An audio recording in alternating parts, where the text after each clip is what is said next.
Let's see, let's see, let's see.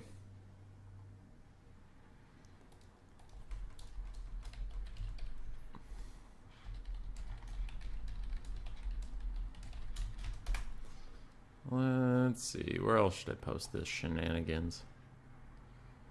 Oh, turn self-promotion is probably smart. And Total War. Let's see, let's see, let's see. Okay, we're good. How is everybody? How we doing?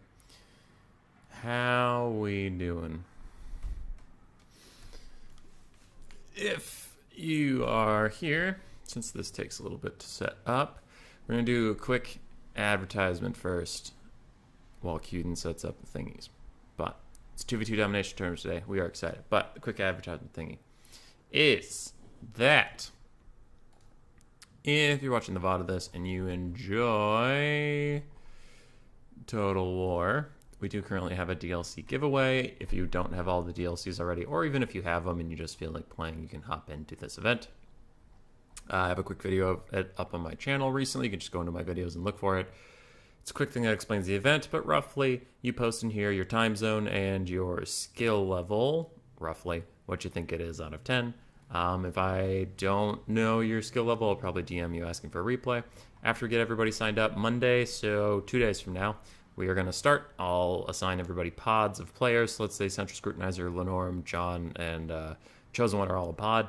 They would play each other over the course of a week. Like Central Scrut will play Lenorum, John, and Chosen One. Let's say he wins 2 and he loses the Chosen One, so his score is 2-1. That's fine. If at the end of the week his 2-1 is the highest win record there is, I will message Central Scrutinizer, say, hey man, you got yourself a DLC. And he'll say, hey, thank you. I want the Vampire Coast. And I'll be like, sweet, that is the best DLC in my opinion.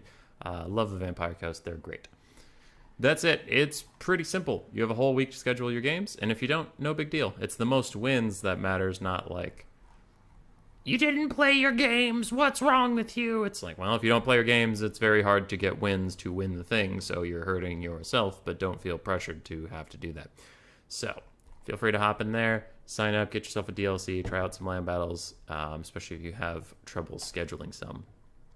This was to try and get newer players to find some games, because some of them have been struggling a little bit. There is the Vermin League where you can find matches, but sometimes you'll match into someone who's like a mega pro, and then you get stomped, and that's no fun. Yeah. Should be fun. Do that. Also, Hazel's apparently very upset. Okay. Aside from that, what up, Killer Lion? How you doing? So Cuden is just finishing up some things with the tournament bracket. As for what we'll actually be doing today, it is domination mode. Everybody goes wild. Woo, woo. Holy shit, we love domination mode. Some people are lukewarm on it, but I do like these 2v2 domination tournaments. I personally find them rather interesting because I think domination gets quite spicy when you can combine things like, we have dwarves for some shooting to attack the points, and then heavy dwarven infantry to hold the points, but we lack cavalry and light infantry, so let's pair them with like beastmen, and then beastmen can try to overwhelm the enemy spawn point, and while they do that, dwarves set up shop on some of the capture points, and then when the beastmen are finally pushed off, it's like, all right, okay, there, we can spawn some units, and fuck, there's a bunch of dwarves sitting on top of a hill. Oh god. So I think it's pretty fun. I do hope these tournaments get some more attention in the future. If you want to sign up for tournaments like these, Cuden will probably be in the chat and we'll probably post links, but just DM me on Discord or anything and I can invite you to his 2v2 server where he hosts all sorts of 2v2 type events, and they're very fun and you should join them. Do it. Do it! Okay.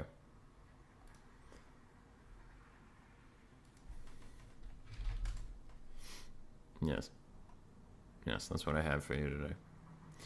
It's looking like a small tournament. There's a lot going on. I know ODM is currently running a land battle tournament. I know Platypus is currently streaming some campaign stuff over on Twitch. Something else was going on today. What's going on in Total Tavern? Dick.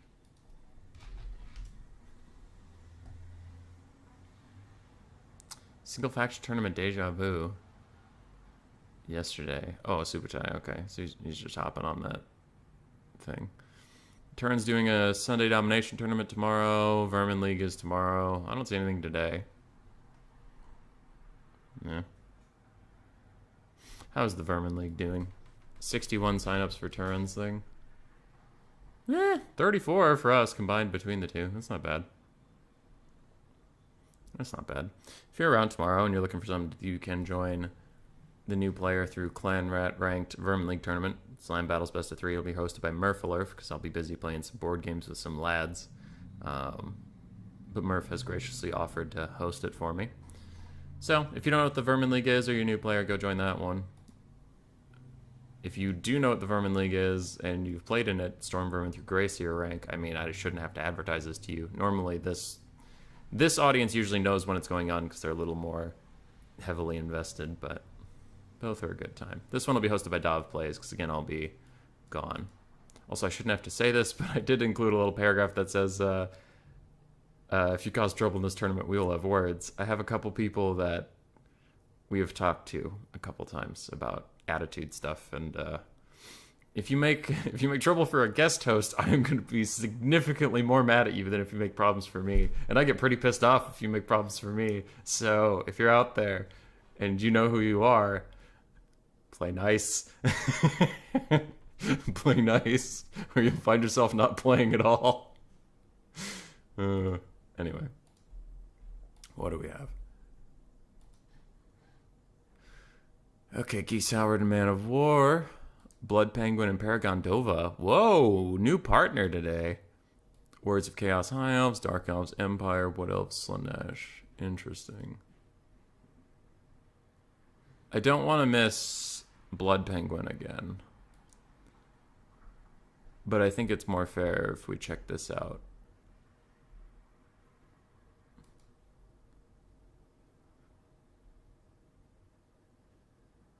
Will Goose. Okay, so I'll find Leopard and Dragrosso and Geese Howard and Man of War.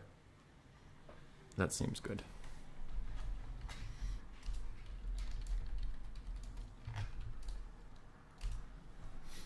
Gotta throw in the Uwu or Geese Howard won't let me in the lobby. Everything is best of one up until the finals. And then you'll play your blind picked factions plus 2 more blind picks and stuff.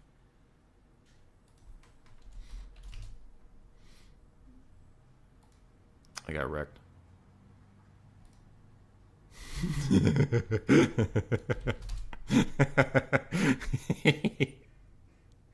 I assume he'll let me in, but we'll see. Who dares ping me?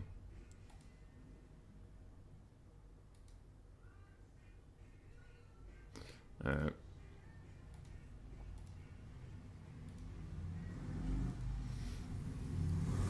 Let me know if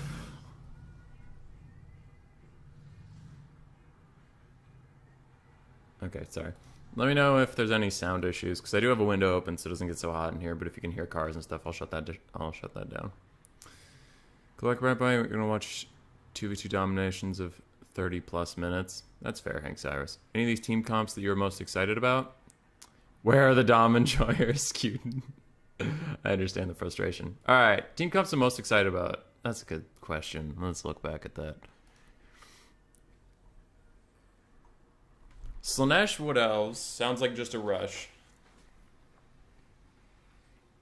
I mean, it makes sense, I guess. They'll have a hard time holding the point, but I think their overall strategy is to just lock you in your base. Empire Vampire Counts, that's kind of interesting. Vampire Counts will hold the point, which Empire is famously bad at, but the Empire is going to shoot you. It's kind of like the Dwarven Beastman thing, I guess. High Elves Warriors of Chaos, Raced and Bellicor. I think that's just a fun... I think they're just having a fun combination because I really don't see how those factions like synergize. I think they're just fine. Leopard and Dragrosso, Empire and Dark Elves. I also don't know how those are going to work together at all. And then Warriors of Chaos and Dark Elves. I guess Dark Elves suck at holding a point, and Warriors of Chaos can, but what are the Dark Elves good at? Nothing. Because they're terrible in Dom, aren't they? I'm trying to think. armor-piercing missiles, but Chaos doesn't really struggle with armor-piercing. What do the Dark Elves bring to this equation? I have no idea.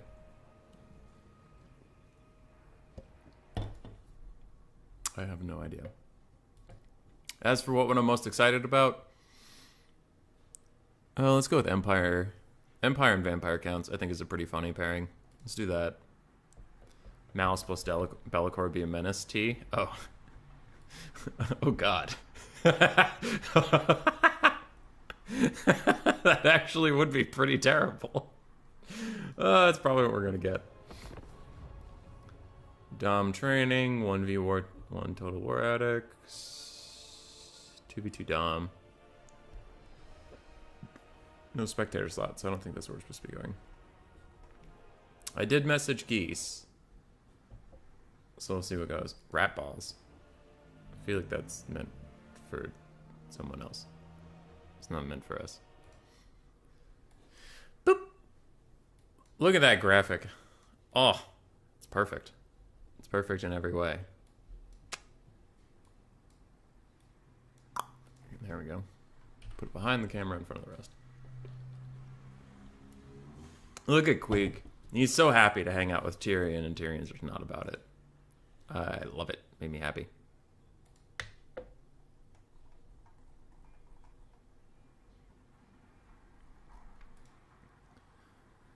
I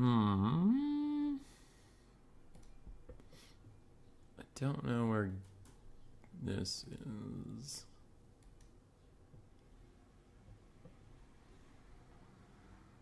Okay.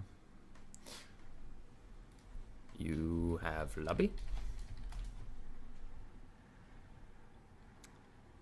Where lobby?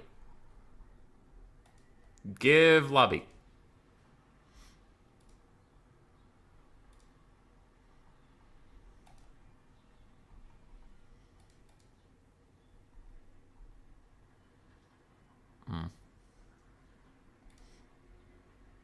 Sorry, just trying to find a thingy. Why can people not just instantaneously make a lobby and invite me? Why? Uh-oh. Grace is listening to Piano Man. Oh, Key says a lobby. Maybe. Yes, I got an invite code. Fuck yeah.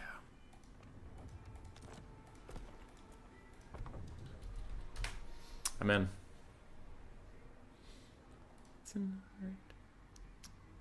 Would say that for coast and land battles is it best to do a box type of thing or more spread out comp? I have been really enjoying Coast's soft rush because they got all of their buffs are for soft rush, right? Their guns got very little buffs. Like they got some, but not great. Gunnery whites are worse in game 3. They just have been. Health pools are larger, so their poke is less important. It's still good, but it's less important. Also, there's a lot more good combatants in the game, which means the gunnery whites and the crabs aren't nearly as safe. So, gunnery whites didn't get a nerf. They just became less important in the meta. Guns didn't get that big of a buff. And then for Vampire Coast, their rush got a huge buff. Solostra's great. The Lore of the Deeps is really good now. Especially the Vangeist's Revenge changes is really, really good. Her Night Summon is really good. So I like Solostra a lot, but Solostra's not a defensive lord. She's an offensive lord in most cases. She's much more useful engaging the enemy than playing the slow game because she doesn't have healing. So if you're using her as your caster, you don't want the long game anymore. You want to just hit the enemy, kill him, and get it over with. Whereas Noctilus is defensive because the Lore of Vampires isn't meant for a fast game. So Solostra got huge buffs, and she's an offensive lord. Syrene's got pretty huge buffs, and they're an offensive pick. You can't really use Syrenes defensively or they'll get poked out, which they don't want to do. They want to get into combat and grind. Depth Guard got buffs, which could be both an offensive and defensive unit, but still, it still helps your offensive game in general. And then Animated Hulks got buffs, which can also both be offensive and defensive. But the offensive playstyle of Vampire Coast got huge buffs. And also with ultra unit size, that's another thing, is the Gunbat play is much worse. Because it takes them way longer to get done what they need to get done. So they took a bit of a hit. They're still solid. I was playing Race recently, and I took Gunbats into Kislev, and they shot bears all game. And it was like a 10 or 15-minute game, but eventually they each got like 3,000 value from shooting bears that were healing up. So gun bats can be useful. I'm not trying to say they aren't, but I don't know. The defensive playstyle of Coast is fine, but I think the rush is better, personally. If you are playing defensive, though, you probably want to go pretty boxy, yeah? Because you don't have any mobile pressure at all. So if you go with the spread out line, they're going to run around your flanks, and then your zombies are going to limp after them and not be in position in time. So if you are going with, like, cannons and guns, you probably want a box formation, yeah. I think Coast is really fun right now. They need nerfs, but I hope their nerfs aren't of such a significant degree that they become useless again. Because I think their current play style is more fun to play against than Coast at the end of Warhammer 2. It's just a little too strong.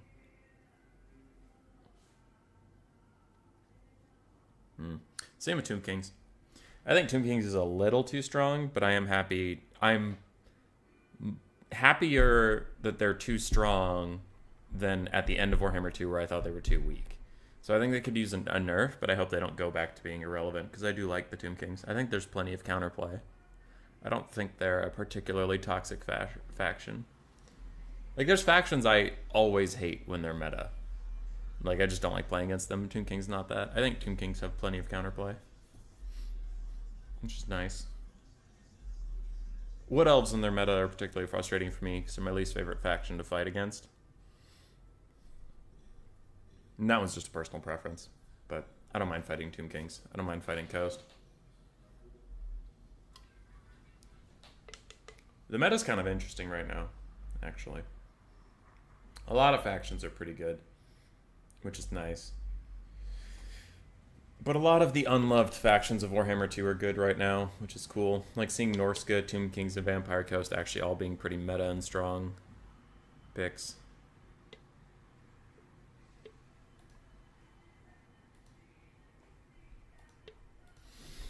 Dark Elves and Empire versus Dark Elves and Warriors of Chaos. Well, we know Dark Elves are taking a win. Probably their only win of this tournament, because I think they'll get slapped in round 2. I think they have Kiara and Raced waiting, so it's Warriors of Chaos and High Elves. Wait, Warriors of Chaos and High Elves or Warriors of Chaos and Dark Elves? Ooh, that's Warriors of Chaos and High Elves. Okay. So the Warriors of Chaos and Dark Elves is here. We might get the Malice Be'lakor combo. That'd be pretty brutal. That'll dominate any point it runs to. Tomb Kings and Coast are fun, yeah. I think Warriors of Chaos is also okay. Maybe they could use some nerfs, but I've seen them losing more than winning recently. So I don't know. I don't know how strong they actually are. Because their roster is extremely diverse, but it's also very expensive.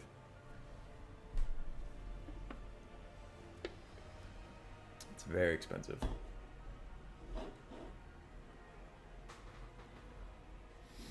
Be'lakor himself probably needs a nerf or two, but I don't know about Warriors of Chaos in general. I think that's yet to be decided. Malice and who combo? Probably Malice and Be'lakor. Hello there, how many games will we play today? Best of one, best of one, best of three. So, looking over here. What the hell did I just do? That was disgusting. Never do that.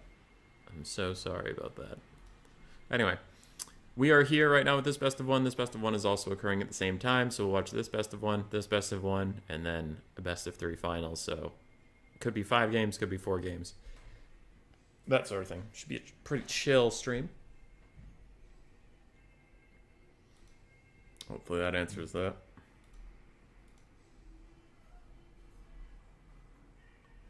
Hellstriders need the giant nerf hammer. That's one big standout in your opinion. Be'lakor and Siggy could use minor nerfs too. Yeah. How are you, Boy? I'm good, dude. I'm good. I am exhausted, Daniel. It was a very long 2 weeks we just had. It was very long, which is why it's nice. It's nice that I'm playing some board games with some friends tomorrow and not streaming. I can just kind of unwind. I had a pretty long 2 weeks of constantly running around and doing stuff. Roland's here harassing Cuden. And Raksha, board games when? Depends. So I have board games with my friends tomorrow, but as far as streaming board games, I didn't have anything planned, but I could. How are you, Daniel? I never ask how you are. You just ask how I am.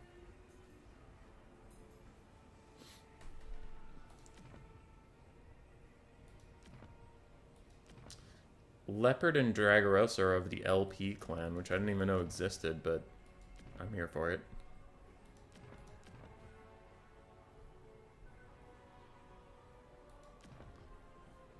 I am here for it.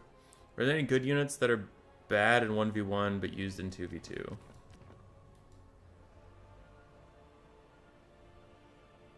Let me think. I know Lords.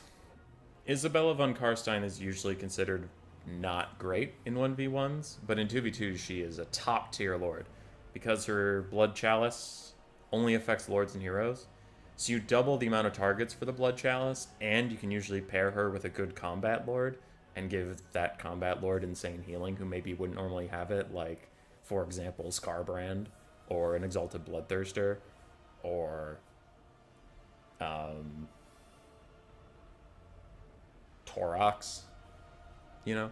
Something like that. So Isabella is really huge in 2v2, where in 1v1 she kind of sucks. Aside from that, some more expensive artillery pieces are actually pretty common, because you can have a whole nother army to defend them, whereas 1v1 you usually have an expensive artillery piece and that thins out your army so much you can't defend it, like Queen Bess. Though we have seen a bit of Queen Bess recently, she's not that common usually. Neck Effects Colossi are also that way. Bone Giants. Trying to think. The Empire has the ROR Hellstorm, but that thing's actually pretty common now. Even in 1v1s. I don't know. Also in 2v2, certain factions that are considered expensive get better. Like, I see a lot of High Elves in 2v2s, Domination or Land Battles, just because people like High Elves. And if you have another faction alongside you, the High Elves' abundance of healing can support that faction, or dragons can run around with an actual army to be on the ground and not just like, your army is 3 spearmen and 2 dragons, and now your spearmen are all dead and it's just 2 dragons, and now the dragons are dead. So yeah, that was a long, rambly answer, but hopefully it helped a little bit. Daniel, feeling a bit down. Thanks for asking. I'm sorry you're feeling down, man. I hope things get better soon. Wurzag and Raksha, that's a good call out. Wurzag. Wurzag's pretty solid in 2v2. Picked up Warhammer 2 with some mods, but started playing Skaven in a silly way. Define a silly way, because Skaven in general are pretty silly. I think in 2v2 nothing beats double undead with stacked healing. Probably. Though in domination mode that might be hard, because you could get actually shot quite a bit, especially when you can respawn units so you can get all their ammo back.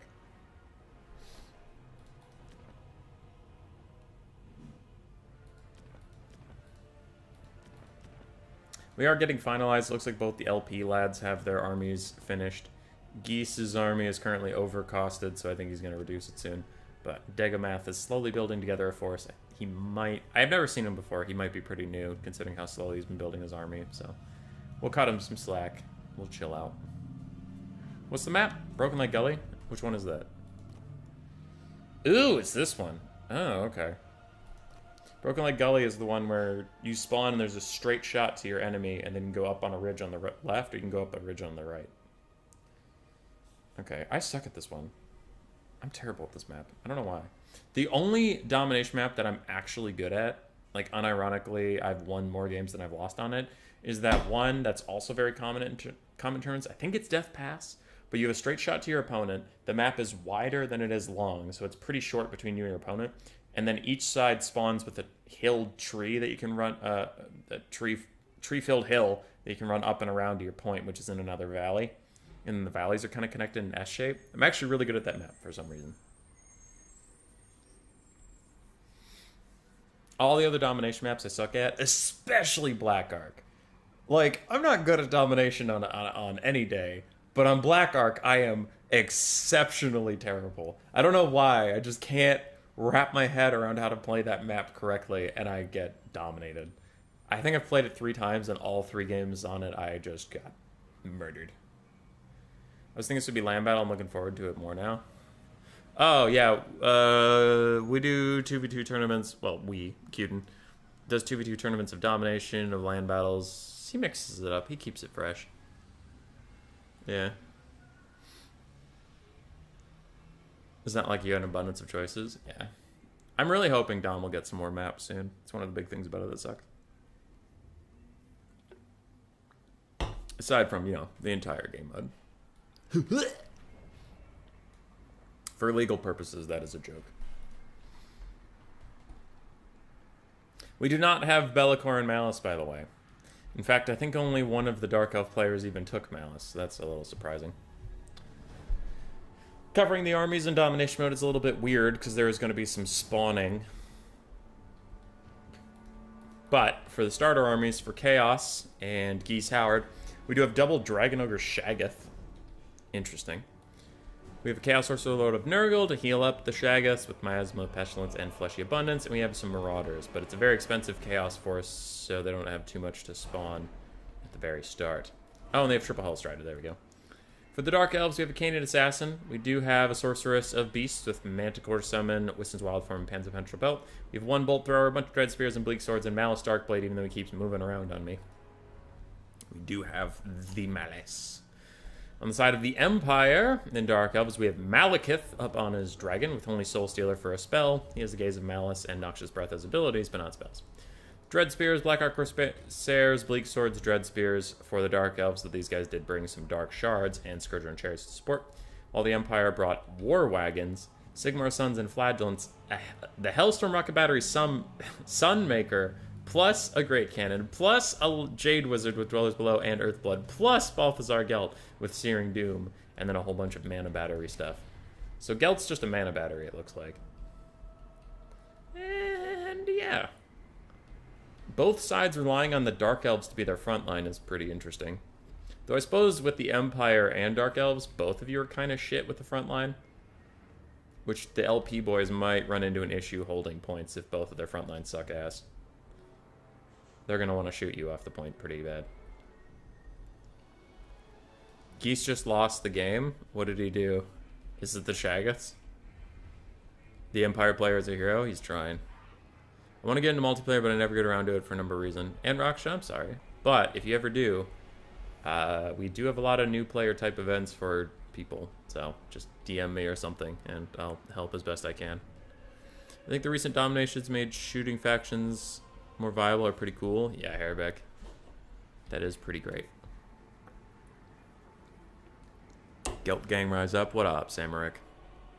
Malkathon the Dragon is probably the best Dark Elf Lord now. I still think Malice is for the cost, but it's debatable. Welcome to Astalia, gentlemen. Yes, the Shaggoths. I feel like they're almost there, but if they get speed up capture rates just a bit, maybe give a bit extra for triple caps, I think it'd be perfect.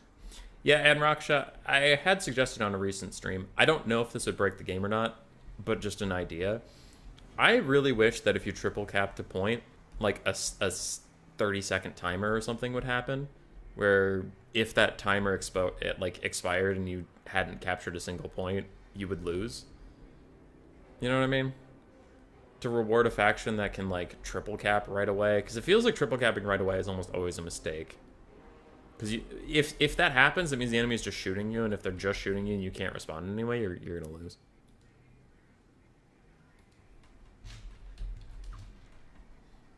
In my opinion, I don't know. I think if you have a complete, like you could even call it, you could even call it a domination victory, and just have a play on words. I think there's a mod that gives Gelt a homing missile rocket platform. That's kind of fucked up. I don't know what's going on here, why we haven't started, but hopefully they'll hit the button soon. Can't be that hard to position units.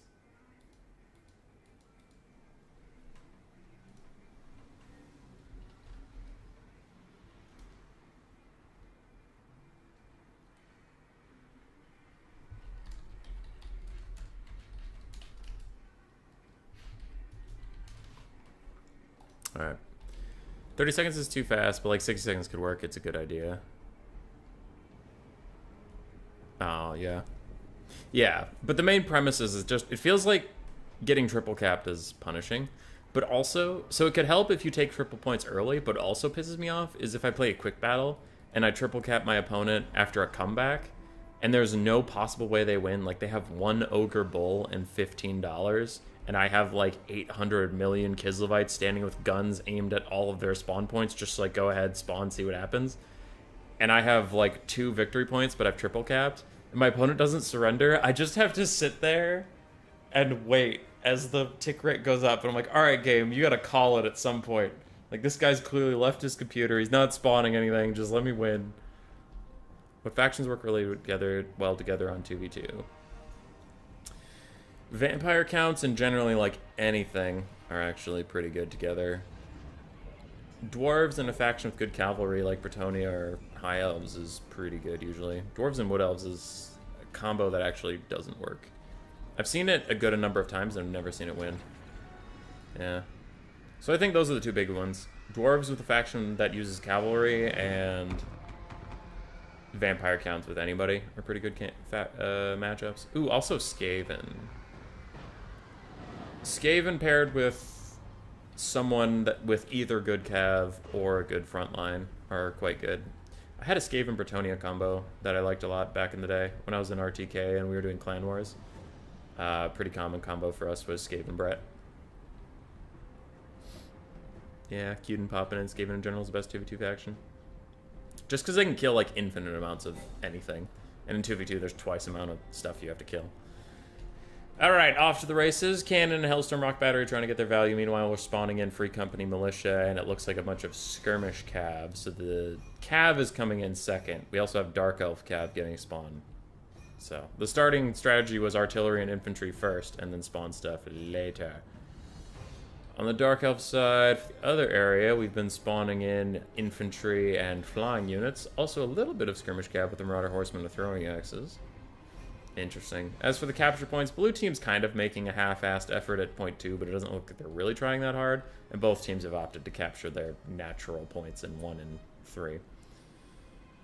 Blue team is currently hiding in these trees, take a little less damage from cannons or Hellstorm rocket batteries that come swinging their way. I think they're also trying to get the stock bonus, but the trees, in general in Warhammer 3, trees are very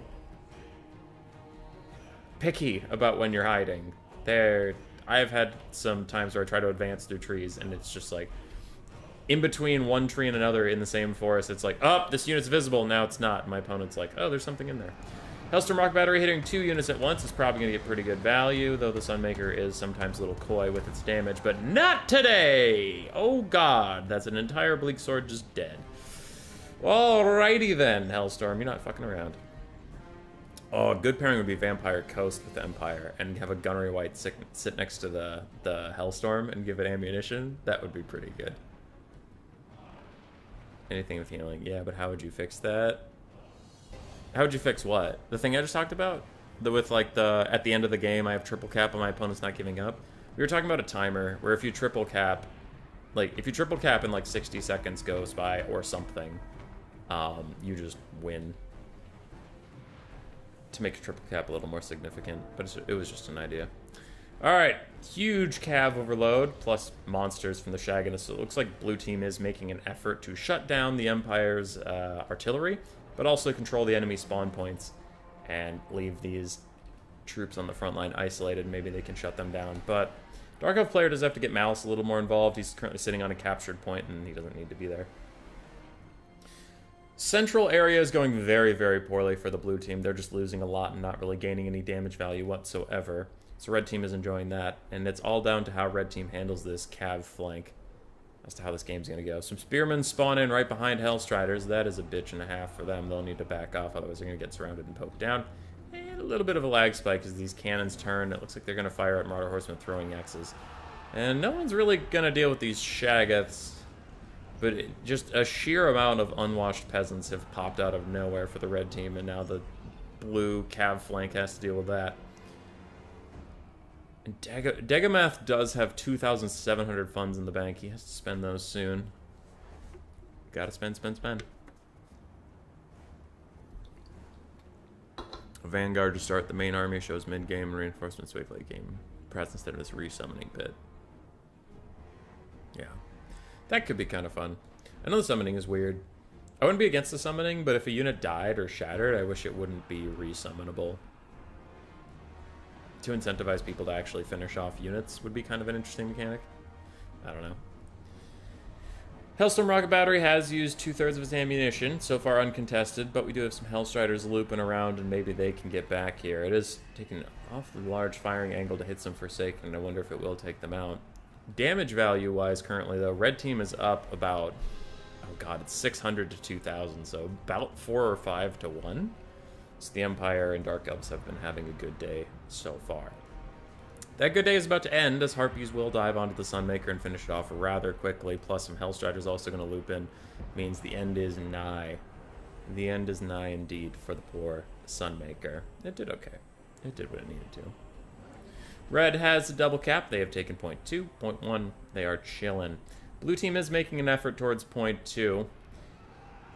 Their infantry are all dead, but they have plenty of single entities with both lords and 2 heroes and 2 monsters and Chaos Spawn running in here, so that's a lot of single entities. I know single entities don't have the same capture rate as infantry, but maybe if you kill everything, you'll be fine. And also, the red infantry isn't looking so good here either, as Web of Shadows or Soul Stealer or something. Ooh. Ew! Soul Stealer hitting Malice from Malekith. If that had hit the other 2 heroes, it would have been pretty good, but unfortunately it just hit Malice, so they're largely okay. Blue team is starting to take point 2, as all of the red infantry are running. Malekith. Damn you, Dark Elves. Malekith's trying to rally the situation, but as a flying unit, he has no capture weight, so we can't do much about that. Sunmaker's gone. Empire Cav did try and come and bail it out, but it was a little too late. We see the Harpies and the Seekers are damaged, but they got their job done.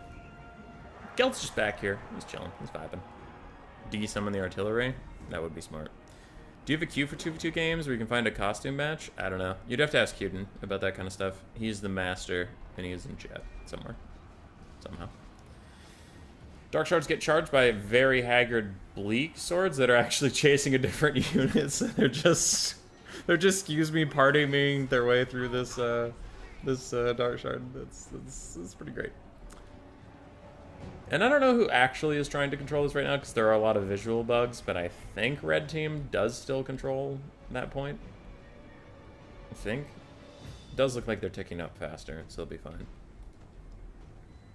We are still technically in the early game-ish. We're not even a third of the way up on tickets for the team that's captured 2. And blue team is skyrocketing up in value, where it used to be about 5 to 1 in value. Now it's more of 1.5 to 1. So once they got into the melee, blue team is excelling. Though we are about to lose 2 Chaos Spawn in horrific fashion over here, and that'll be a pretty big loss. Empire and Dark Elves did secure their backline entirely. The flank overload of the blue team did not pan out, and now they're coming back with a vengeance. Malekith landed, and he is certainly regretting that, as Bolt Throwers, 2 Shaggoths, and Chaos Sorcerer Nurgle are all beating his ass to death, plus a Manticore, though I think that one is summoned, and it's not quite on the ground yet. It's doing the bug, or it won't land. A 4-entity Soul Stealer will be quite good. Malekith will get a ton of healing from that, but also good poke damage on all these single entities, though their Chaos Sorcerer Lord is Nurgle, so maybe he can heal them up. Who knows? Blue team has captured the central point! Good for you, blue team! As Balthazar Gelt throws out a very angry, overcasted Searing Doom, which didn't hurt him at all. Hooray, good for you, Balthazar. Malekith tries to path through a bunch of infantry to distract the Shaggoths, but it's not going to quite work, and he does get hit in the back of the butt. His butt is sore. Up on a ridge line, we do have some Free Company militia trying to shoot down, though they are shooting at Forsaken, currently mucked up with their own troops, so they're not going to have a good time trying to see that at all. They could aim a little further and aim at Malice Darkblade or something, who has not transformed into Zarkand yet. He is doing fine. Red team is making a bit of a push for the high ground. Point 3 is relatively undefended. Hellstrider is spawned to defend it, but Empire Knights should beat them in combat, especially when supported by Pistoliers. Malekith is in a very, very bad spot, but he has decided to just accept his fate, turn around and fight. Nurgle Lord's healing cap is within sight. Shaggoths still don't have a healing cap within sight, but they are getting a little low themselves. I wonder what kind of support he is getting for the red team. There's a lot of units just chilling around here that do need to get involved in the melee. Like, these Witch Elves aren't doing anything this far away from the points. They do have to move up. And Coldwood Knights charging in could be really bad news for the Dragon Ogre Shaggoths. Alright. Somebody with some pretty big dick energy is going right past the window. Hopefully they weren't too loud for you. Is a Charybdis or Hydra good in Dom 1v1 or 1v2? I don't think so. I don't think so. Anyway. Another Soul Stealer hits Chaos Sorcerer Lord Nurgle as he was already fleeing, and Scourger and Chariots are ripping through the front line, though it does look like the Shaggoths are in mass exodus, and the middle point is once again claimed by Red Team. This time pretty convincingly. There's a lot of bodies on this point. You can see actually there's a lot of bodies in the game. Good God. 19 out of 20, 17 out of 20 for the Red Team versus 9 and 16. Oof. Oof. That is an 11 more unit difference. The Red Team just has a mass amount of bodies. It's almost like they're playing Skaven. That'll be hard for Blue Team to clear out. Blue Team doesn't have a ton of money in the bank. They do have about 2,000 between them, but Dragarosso, the Dark Elf player of the Red Team, has 2,500 funds, so he could even spend it on the rest of his units if he wanted to, just get more bodies out here. It could be hard to get them out of this entrenched position. I think Red is in a good spot. You can also see the damage values have gotten pretty bad again. Early game, Blue Team was down. Mid game, they're doing fine. And then now, it's again about 2-1. But this late in the game, those values matter a lot. So out of their 9 and 16 units that are on the field, you can see all these guys that are routing are extremely low count. So as for healthy units, we see 4 up there, 1 here, but that's like it. And Red Team just has so many people. And they're spawning more. Oh god. Leopard has all of his units out on the field. The Empire, that is. Wait, all of them? Is the Hellstorm back? Where's the Hellstorm? That can't be true. I don't see a Hellstorm rocket battery out here. Unless its crew is shattered somewhere and still running. Weird. That's weird. Anyway, theoretically the Hellstorm's coming back soon. Malekith has landed. He's fighting a Feral Manticore. Mouse Darkblade is over here fighting some random Dark Shards. Good for him. He's having a grand old time. But it looks like we have some Pistolators who might have something to say about that. Potentially, possibly, maybe. Dragon Ogre Shaggoth got some healing from the Nurgle Lord, but he is now heal cap. The other one's still quite low. His healing cap is close. Wait for the point indicator on the tab to turn green. I think that is just a unit cap. Oh, that isn't all the units you could possibly bring? Weird. Because one of them has 17, so I assume that was all the units he brought. Well, if that's the case, I wouldn't be against desummoning something that's super wounded from the Empire and just summoning back the Sunmaker, because the Empire player has a ton of money. The Dark Elf player has a shit ton of money. Oh my god. Dragarosso has 3,400 funds. He doesn't give a shit. Alright, yeah, Red Team has probably won this. They have so much money. Another Manticore summon from the Beast's caster. I don't know what it's gonna do, though. Like, what can you do against all of these units? Hey, we have a Hydra. When did you come in here, little buddy? Look at the little buddy. Look at him. He's just having his day. Who dares ping me? Okay. It's just some people. Look at him! Look at him go! He's living his best life as a cannon, and some Dark Shards are going to shoot him as he runs away and he tries to get back to his point, and it's difficult. Blue Team does still have Victory Location 3 locked up. I really don't see the Reds making a push for it, but I also don't think that they have to. They're pretty slow moving. They don't want to walk all the way up there and get outflanked or something. I think they largely just want to hold point 2 and 1 and call it a day. Malice is desperately trying to carry this game on his back. He hasn't transitioned into Zarkand yet, and he is hitting his healing cap soon. I wonder what they'll do about that. Where's Malekith? There he is. He's fine. He's chilling. Dragarosso decided to get some more units, so he is at his 20 out of 20 heal unit cap, and he still has 2,300 funds. And Leopard got rid of a few units for the Empire, and he summoned back the Sunmaker, just as some Furies are gonna dive. Sorry, Harpies, not Furies. They're gonna dive and instantly kill the Sunmaker. No, he just got here. He just got here. Leave him alone. They're not going to leave him alone. Those Harpies are going to kill him 100%. There's nothing back here for the red team that can defend him. Looks like the red team is largely concerned with point 1 potentially going against them, so they wanted to run up here and save it. And that's where all their mobile assets are rather than defending the artillery. Oh, we have some swordsmen getting spawned. 40 units on the map for red team. 24 for blue.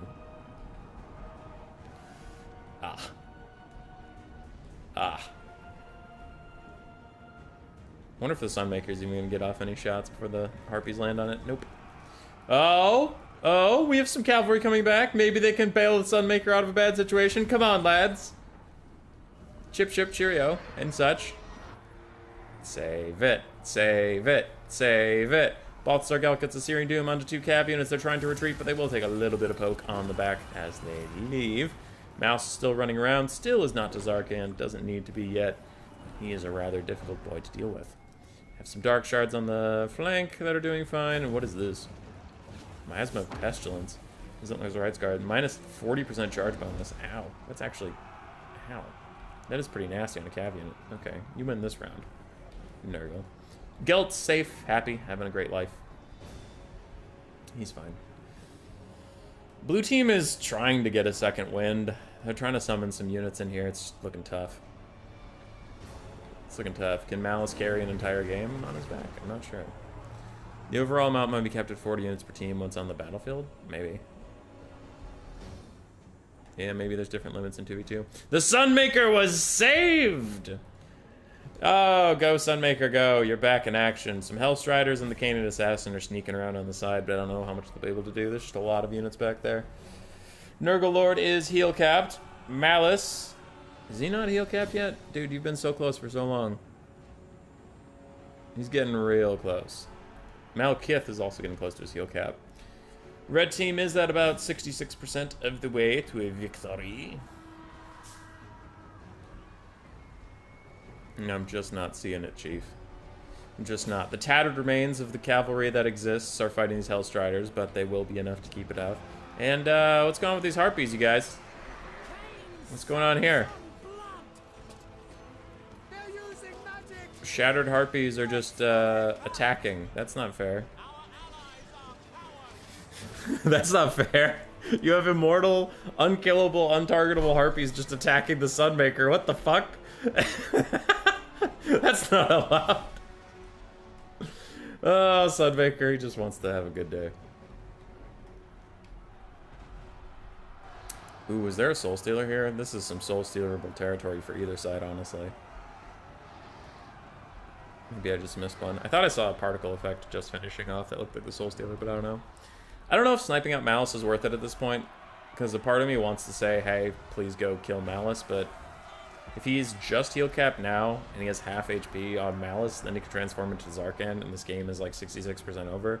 I guess if you just kill everything else and then throw bodies at Malice and keep him from capturing point 1, I guess that's fine. I think they maybe should have focused him a little bit harder, but oh well.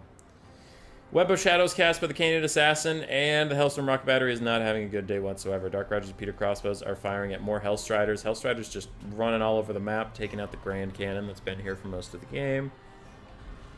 These are good plays by Blue. It's just too little. They are catching up on the damage value, which is good, but there's a lot of stinky Imperials standing on points that you can't deal with. Are those swordsmen in spread formation? What the fuck? No, these aren't swordsmen at all. I was lied to by that banner of this one guy. These are Dark Riders. Okay. Malice and the Dark Elves are making a decent attempt to capture point 1. But god, they're all so low. They're all so low. Wait, why is Balthasar on the ground? Hold on.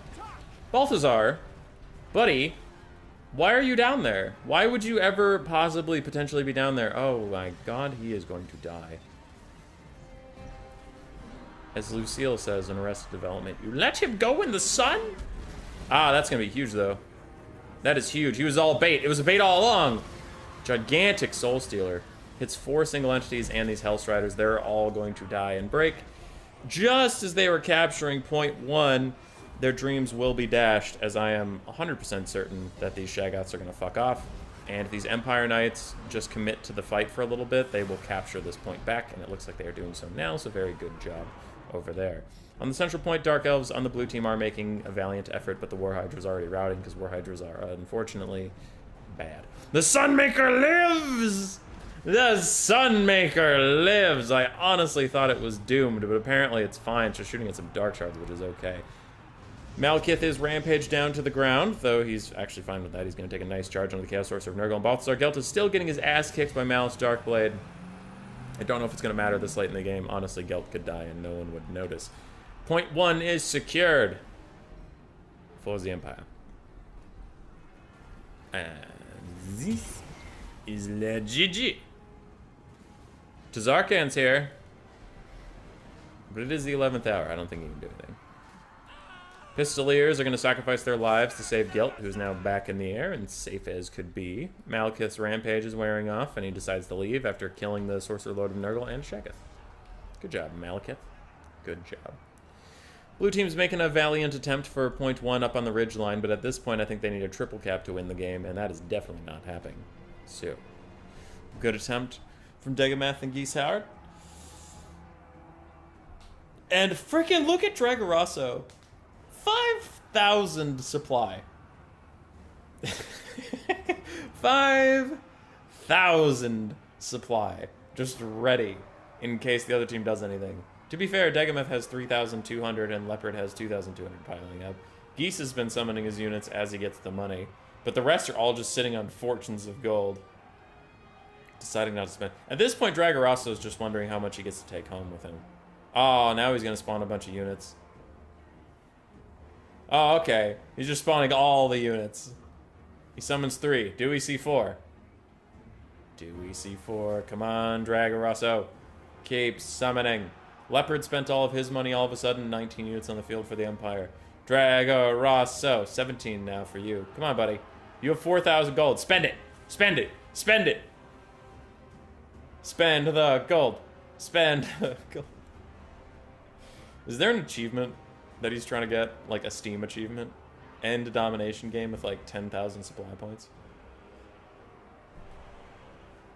I don't know. Degamath has a bunch too, but it doesn't matter at this point. There's only 100 points left to go. I don't think anything spawned will really get anywhere significant in that amount of time. It's over. If Kiara and Race are out there watching this, you could get a lobby prepared or whatever, as the LP lads will be heading your way rather soon. Stirland! The colors of Stirland are... I'm mixed on them. I don't know how I feel about the green and red. They look a little silly. They're like Christmas elves out for a hunting trip. But at the same time, I do like green. It is my favorite color. And Stirland's Revenge have some of the best voice lines I remember from Warhammer 1. Every time I got them, I just thought they were so funny. Stirland's Revenge! As this, like, kind of pathetic Free Company militia unit just runs out to die every time. I don't know. I always thought it was funny. Yeah, the gods have abandoned you, but you won the game, so you're gonna be okay.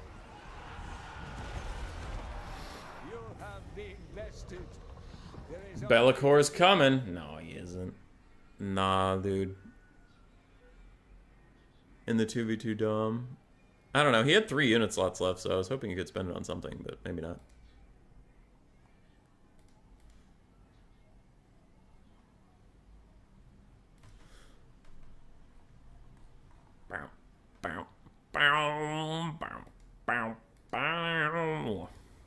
Nurgle didn't get a lot of value.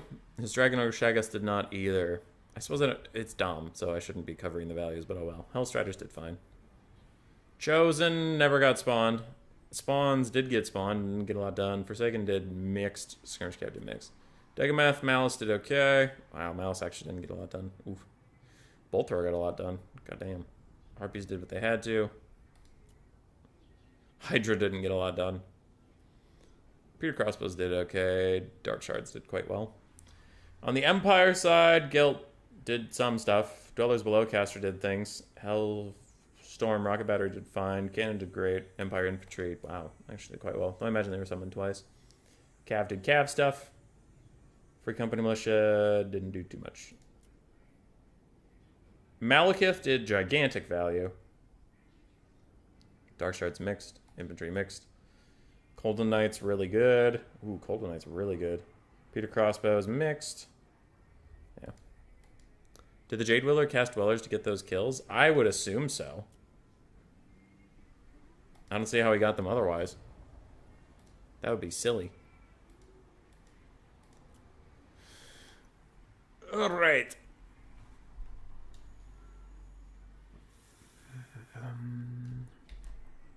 All right. Kiara sent us a code, and I will invite the LP lads. Oh, okay. She found them. Never mind. We're good.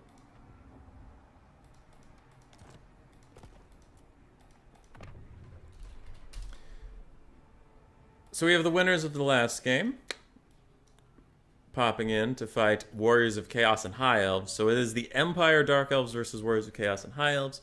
No mirror factions this time whatsoever.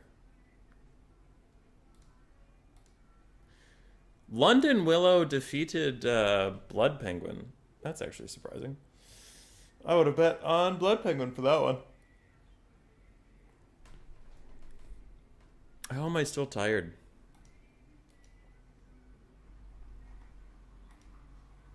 GG, well played all. Agreed, Eldrin. GG, well played all indeed.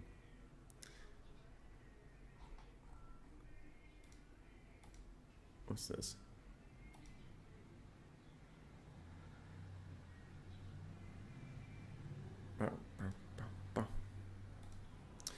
Is the map Black Ark? Ooh. Ooh! I have no faith in the High Elves in Domination. And we just saw the Empire and Dark Elves do pretty well. I don't know. We'll see. We'll see if the LP lads can go 2-0. Are you planning to join a match or two? Not this tournament, no. I didn't have a partner. The tournament already started. And I just got back from work right before all this, so I didn't have a whole lot of time to plan it. I just hopped in and started spectating. As is my birthright.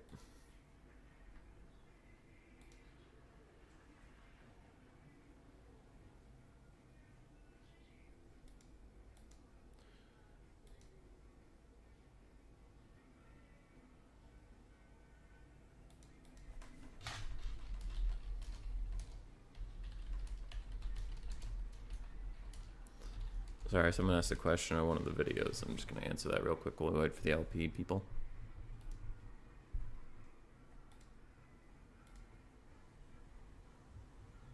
All right.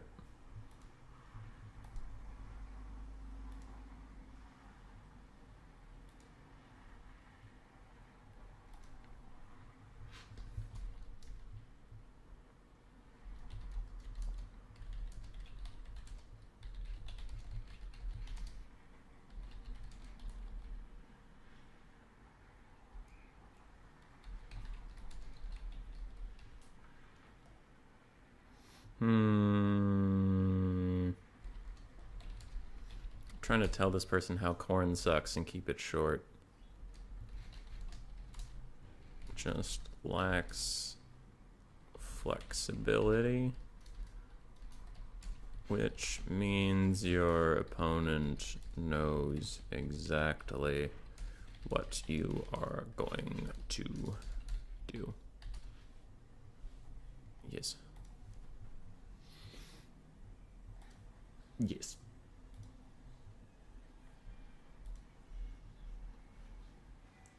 Where are the LP people? Hello? Hello? Oh, he said 1 sec. Okay. Alright, we can give him 1 sec.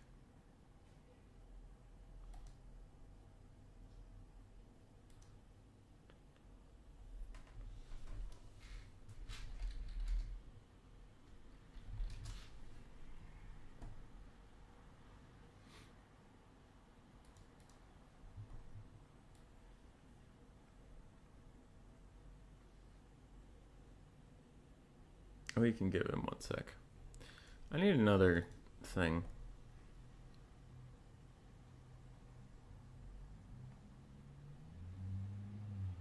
Did I play that with keyboard? I don't remember.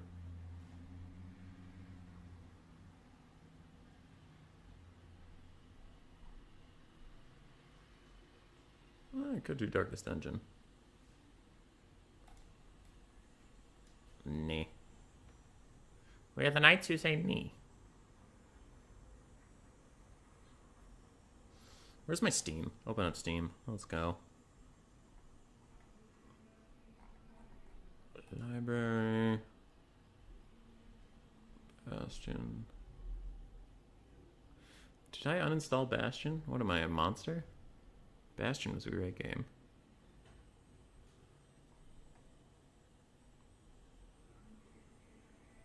Why do I still have that installed?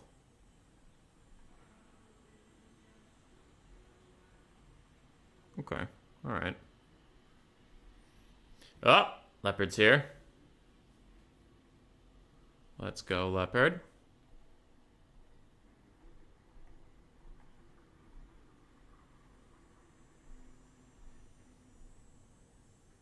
I don't have any good easy to play games installed right now. It's a shame.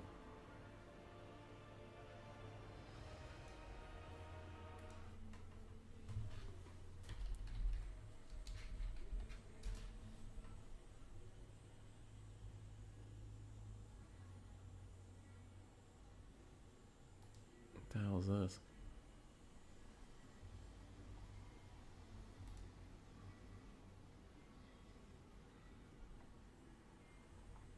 What the fuck?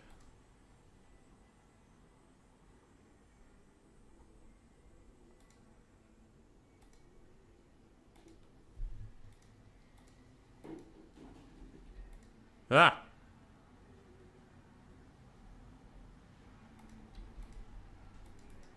Ah! How the fuck are you supposed to... What the shit? Okay, whatever. This game sucks. Sorry. I was looking on the other screen for like a quick little flash game to play while we wait for people to build their armies / get in here. I found a game, but it apparently sucks ass.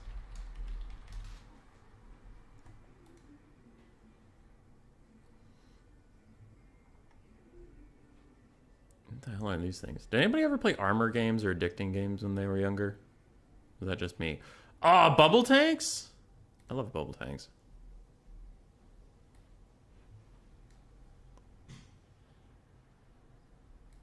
Hold on.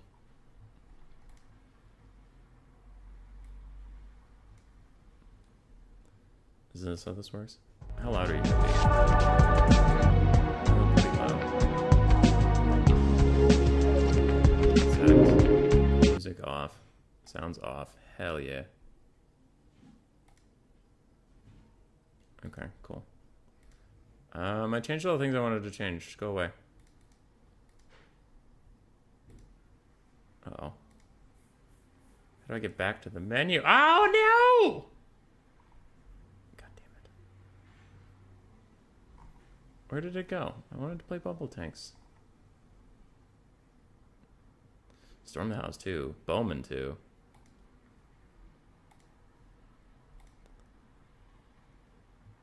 Armor games rocked. Yeah.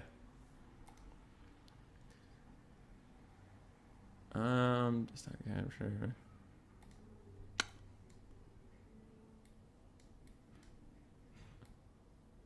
Oh, the world's hardest game. I actually remember this one.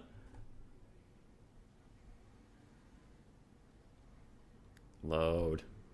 Mouse only. Oh, neat. I don't even need my keyboard. Fuck yeah.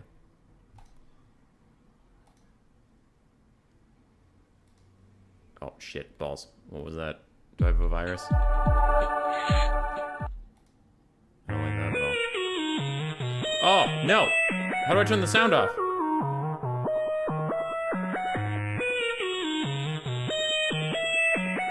Whatever. It said mouse only, but I only need... Okay, I need the WSD. It's so loud! Dick.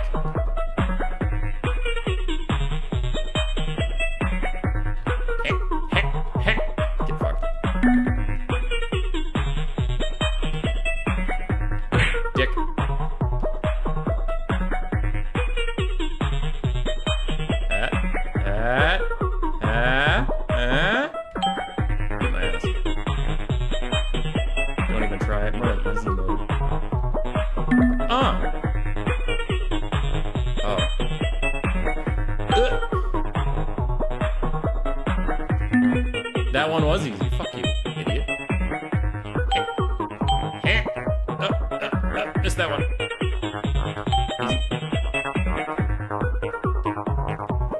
Easy game. What's happening now? They're building armies and I'm just playing a dumb game to kill time. How many games have you missed? One. Ah, fuck! Oh, it's a checkpoint. Nice. We take those. Shit! Woo! Woo! Woo!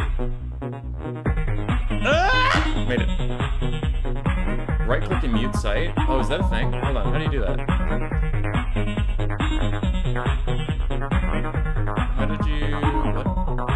Right click on the tab. Oh! Whatever, dude, you're a genius!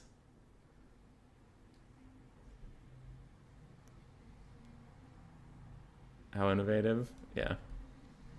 No, I'm just playing this while we wait for them to build armies.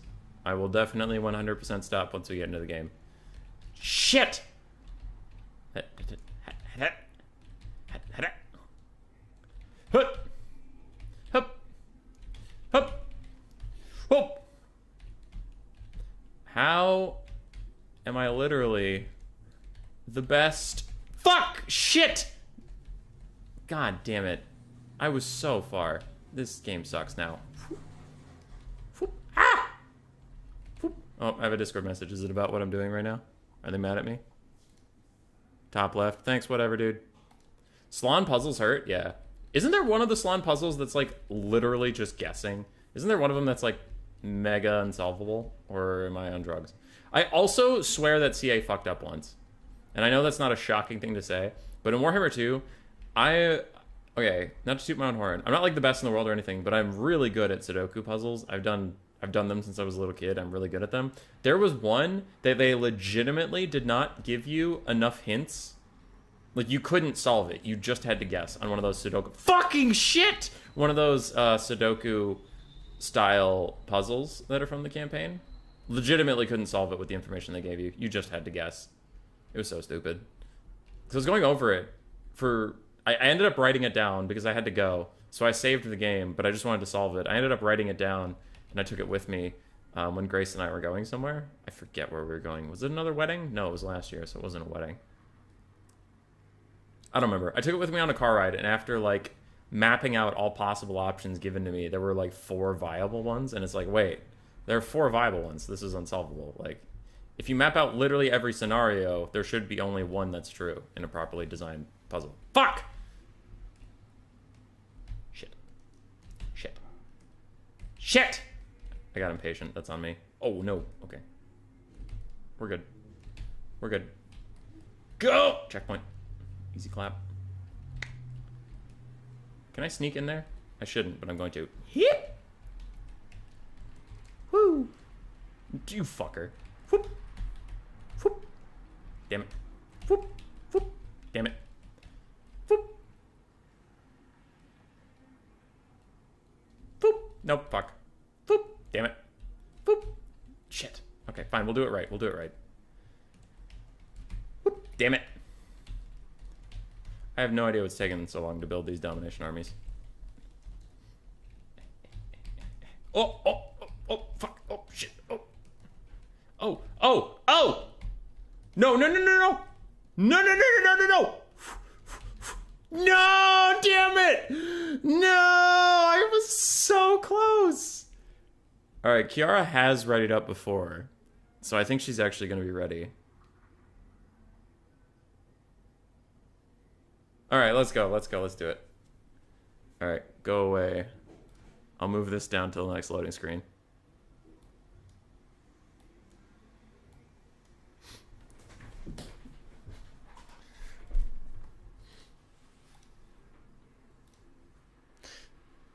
Hey, Willow, thanks for the 100 AED. I actually don't know what AED is.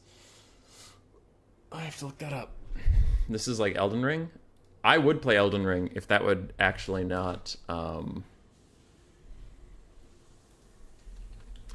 Yeah, I would definitely play a single player game whenever we are waiting for a lobby, but I need that is actually a smart idea that I need to install an easily start and stop single player game that whenever we're waiting I can do. And one that doesn't take a lot of CPU, which is why I went to I went to Armor Games to find one that doesn't destroy my computer and cause everybody to lag. So a quick little flash game I can just get rid of and it's fine. Oh wait, ODM is hosting a land battle tournament. See you all later, Chasing Rainbows. Also, Chasing Rainbows, wait! Chasing Rainbows, are you still here? I have a question for you if you're still here before you leave. You're perfectly allowed to leave, but I actually have a question for you. Unless he's already gone, which could be true. Alright. I was going to ask, because, like, I swore Chasing Rainbows was saying Domination Mode was his preferred, like, a month ago. And now, apparently, he's just... He's gone as soon as there's a land battle stream. Anyway. High Elves win Warriors of Chaos versus the factions we just saw win in the previous one. Let's take a look at their builds real quick. Triple Scourge Runner Chariot. We do have the Sunmaker again. Dread Spears. Dark Shards with Shields. Malekith on his dragons. Very similar there.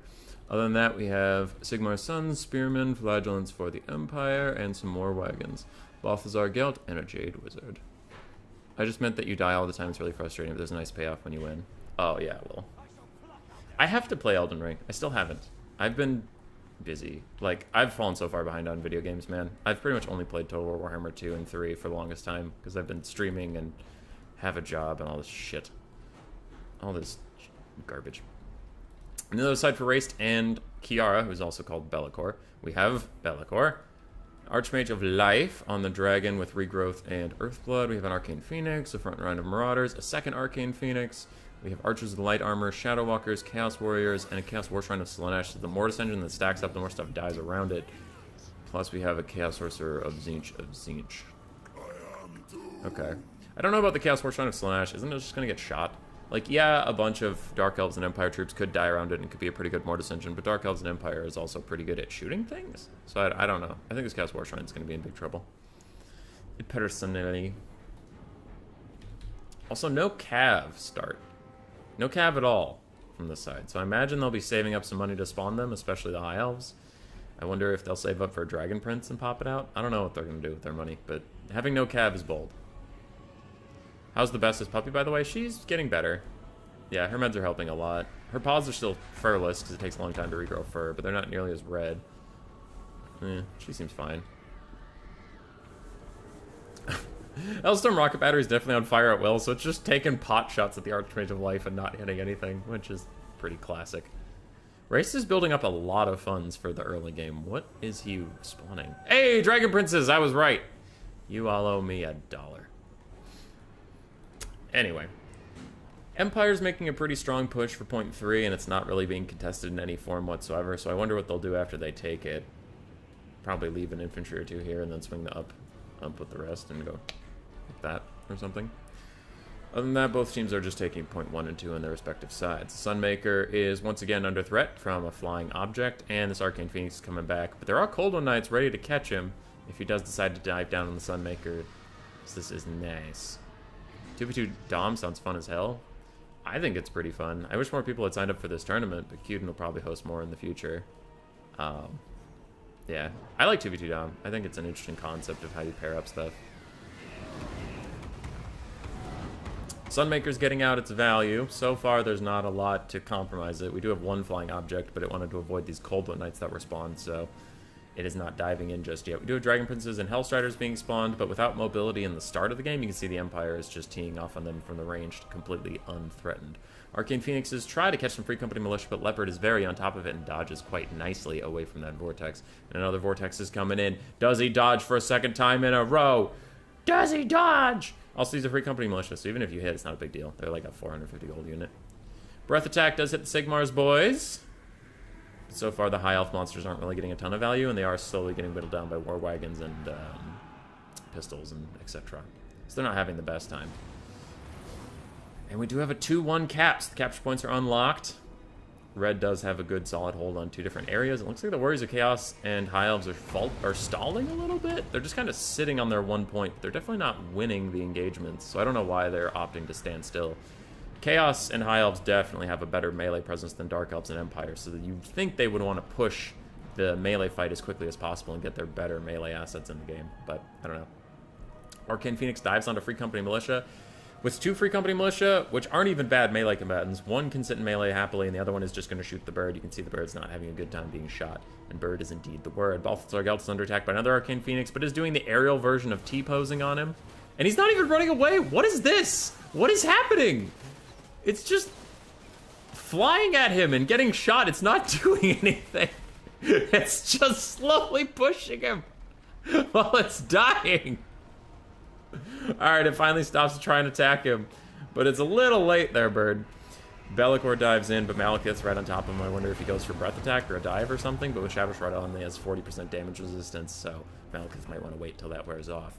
Dragon Princes are running uncontested around the side, but we do have Cold One Knights here and here that could really zone him away from the Sunmaker. Sunmaker's almost out of ammo, though, so as soon as it uses its last volleys, it should be unsummoned for the money and get its ammunition back.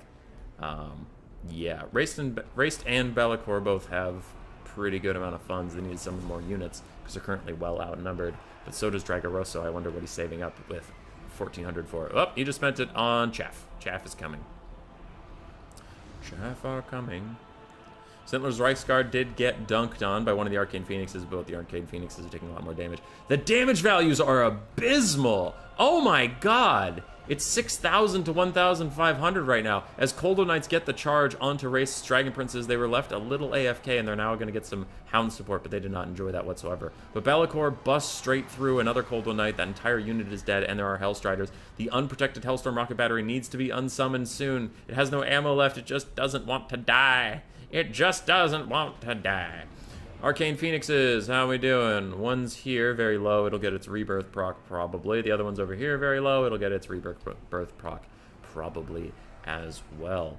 Red team still has a pretty solid hold on 2 points, though the melee fight did start at last. You can see this is why I was surprised Chaos wasn't forcing the point earlier. They win that melee fight pretty convincingly. And this Chaos War Shrine of Slaanesh does need to start powering up, so it wants the melee fight as well. Malekith's back in the sky. Maybe he'll challenge this Archmage of Light, maybe not. Be'lakor is also rather uncontested, so I don't know. Having point 3 is nice, but these units need to get a little more active. You don't need to leave 5 infantry units sitting on an uncontested point for this long. They need to get up, they need to get around, they need to get active and harass some stuff. Arcane Phoenixes get multiple rebirths. You can see that they're both actually quite healthy, but they're near their healing cap. That's currently a bug for Phoenixes, that they 100% of the time get their healing, but oh well. Huge Pit of Shades onto 4 blobbed up units. Oh, that is disaster for the red army. Looks like it's mostly Imperial troops. Oh, that's 2 Dread Spears. Oh, God. Okay. Pit of Shades. Still good if you're all clumped up like that. So, try not to clump. Chaos and High Elves, once they engaged in melee combat, they destroyed point 2, and they now own it with their own double cap, and they will catch up in points rather swiftly. So the Empire and Dark Elves have to do something. They don't have a ton of money in reserve. Dark Elves have a bit more than Empire, but you're going to have to get out here. And for some reason, the Sunmaker has not been desummoned yet. It's just sitting around with no problems. Dark Master is cast onto Malekith, giving him a melee attack of a paltry 18 with no bonus versus large or anything. Be'lakor is kicking his ass, and Malekith has to run away. Be'lakor has missile resist and physical resist, so all of these archers, even if they hit him, are just not going to do very much damage, which is one of the reasons a lot of people want Be'lakor nerfed. Off, that was a Night Pit of Shades. Yeah, Sand Pirate. Yeah.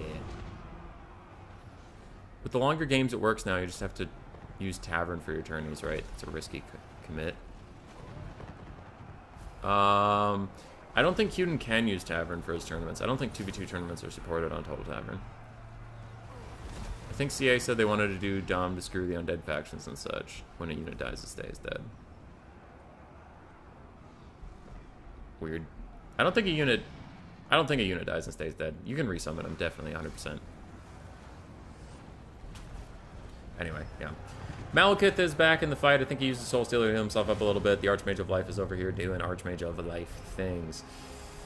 But Chaos is pushing through. Dark Elves and Empire still have a damage value lead, but the other side is catching up rather quickly, and you can see they can just chuck more bodies at this point. So they've taken this point even though they've lost more damage value. And again, I know I've mentioned it multiple times, but this just seems like such a mistake to leave 5 infantry units on an uncontested point.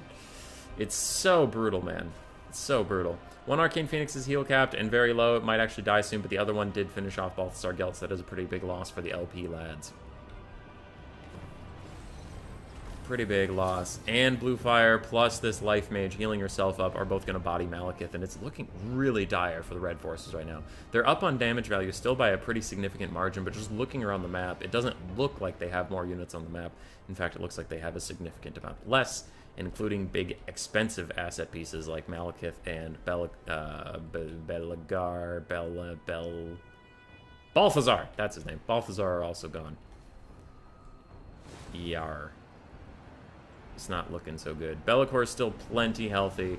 Chaos War Shrine of Slaanesh has not been focus fired down, so it's actually up to almost full Mortis engine capacity. And the Empire doesn't even have that many ranged assets left around here. It looks like they are now getting to the throw chaff at the point part, which you're not going to beat Warriors of Chaos and High Elves at throwing chaff at the point. I mean, High Elves isn't that good at it, but Chaos is great at it, and neither the Empire or the Dark Elves are particularly great at that point in the game.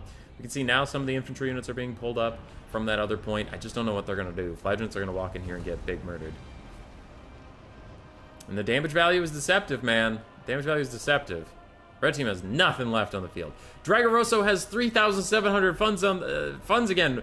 How is this happening? Spawn your units. The Vermintide comes. But does it come too late? Look at all these Dark Elves. Oh, that's a lot of Dark Elves. Oh, where have you gentlemen been? We got lost. But the map's called Black Ark. Don't you live here? Shut up. Why don't you just fuck off, sir? I was just a question. You don't have to be so hostile. Hey.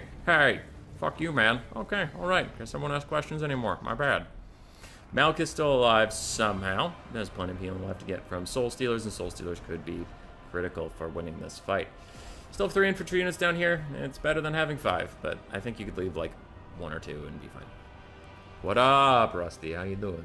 It's a change they wanted to do, not implemented yet. Oh, yeah, that would be a good change. I think if something fully dies, it deserves to stay dead.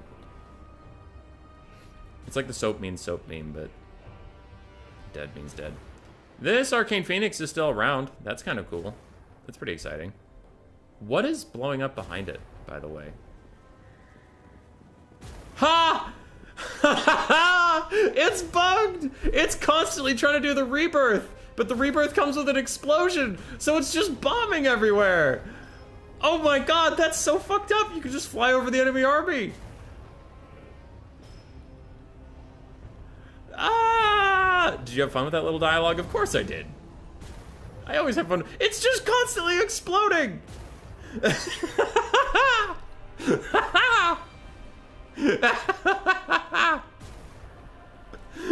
There's shit.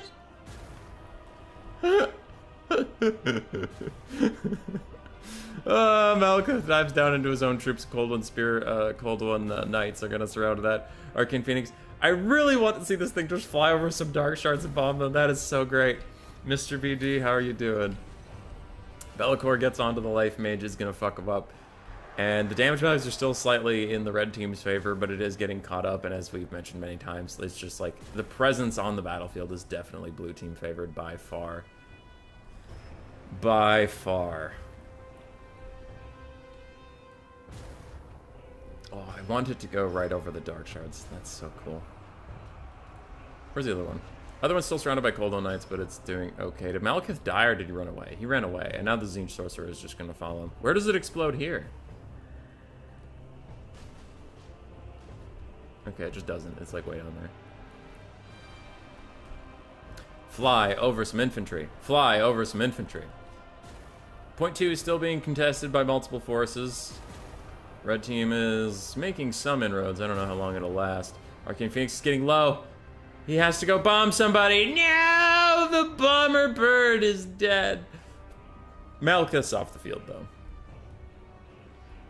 And it's looking like it's all ogre, folks. It's all ogre. Oh!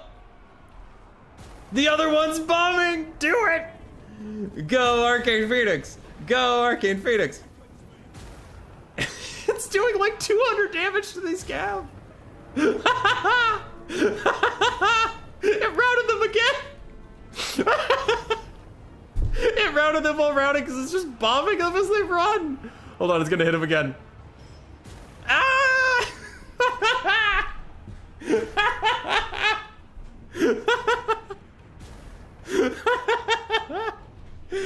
Oh god. Today's great. This is a good day to be alive.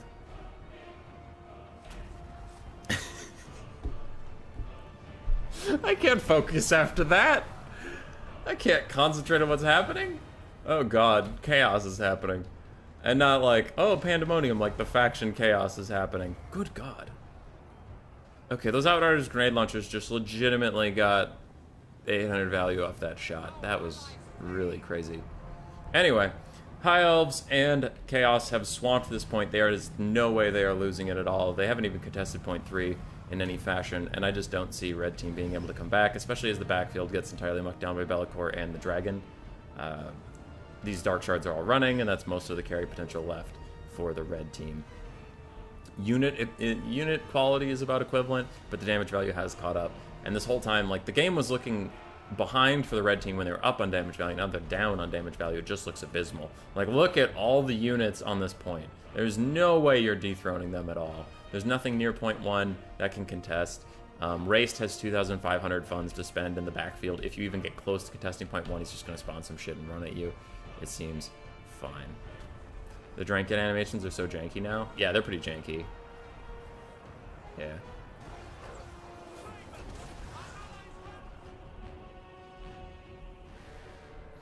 They're pretty janky, it's true. I think it's all over but the crying, ladies and gentlemen. It was good to see these two LP players. I hadn't even known that clan existed, and I hadn't seen them play. So I hope to see them around more often in the future, but this is going to be the end of their run. I don't even think a miracle could save them at this point. I think they need a double miracle. A triple miracle, even. They need to triple cap the miracle points so that they get enough miracle bucks to buy a quadruple miracle that'll save this domination game. You heard me. I miss the Phoenixes. Bring back the Phoenixes is all I want.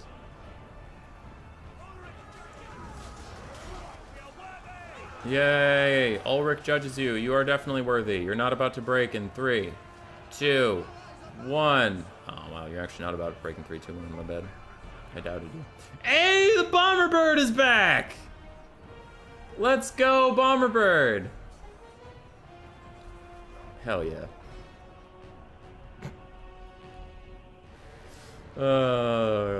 This game is silly. And when I cover bugs and people are like, you must hate this game, I want to refer them to clips like that, where it's just the sheer joy. The sheer joy I feel when I discover a funny bug. I love them. Like, I obviously hope they all get fixed, but when you first discover them, it is a beautiful time to be alive. Come on, fire more than one. It's a nice blob. I just wanted to see the blob get punished. Fire! How are you that far off course? How are you that far off course?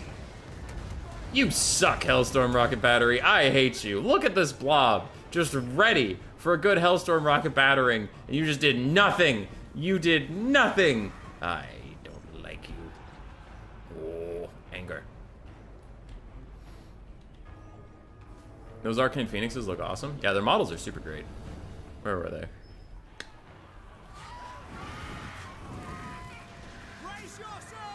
They're really cool. I like their color patterning too. It is just good. It's just good. Oh wow, I never looked at what the Chaos War Shrines are carried by. That is...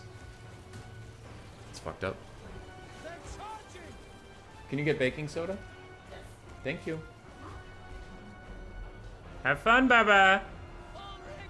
Baba, have fun. She's not gonna have fun. Oh boy. We almost have a triple cap in from Chaos too. It's over. It's over. Boom, triple cap. Done. I knew it. Unending glory is yours. No, I wanted to save that. God damn it, kick me out. Belcore 4,500 value. War Shrine actually, I don't even know if it paid for itself after all that. I don't know about Domination as much, but I know in land battles I think Chaos War Shrines are severely overrated. And I wonder if Domination they might be too.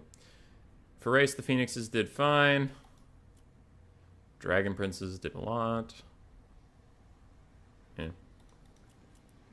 Dragoroso, Malekith did fine. Scourge Runners did fine.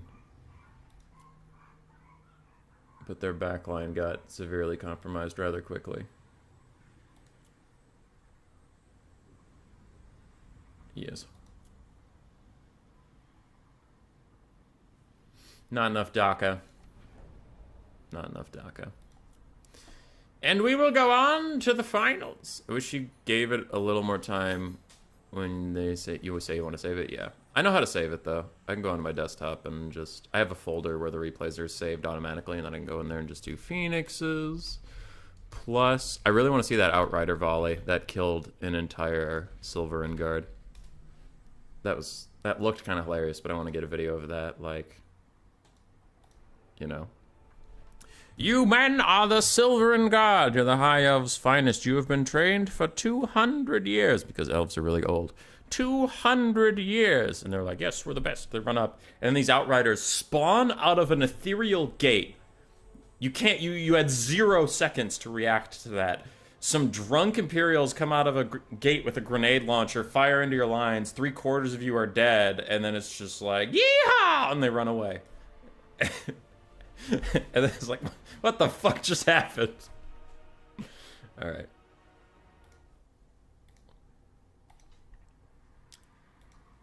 What am I doing? Left screen. Oh, yeah. Okay. So we are on to the finals. London Willow versus Bellicor and Raced. This will be a best of 3. You do the factions you first picked throughout this whole tournament. So Bellicor and Raced will be High Elves and Demons of Chaos. Warriors of Chaos, for example, in Game 1. And then Game 2, you have to pick 2 different factions. So both teams submit their double blind picks before the whole best of 3. And if you get countered, you get countered. If you don't, you don't. That is too bad. London Willow have already sent in their 6 factions over the 3 games. And Kiara and Raced obviously will soon because they just got there. So they don't know that quite yet. So I'll find out who has a lobby for me.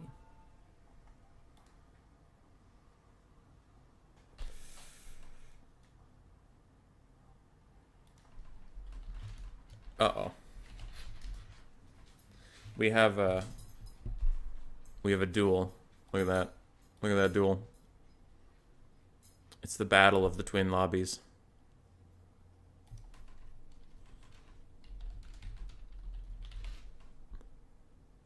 Not those towers. Damn it. Lord of the Rings.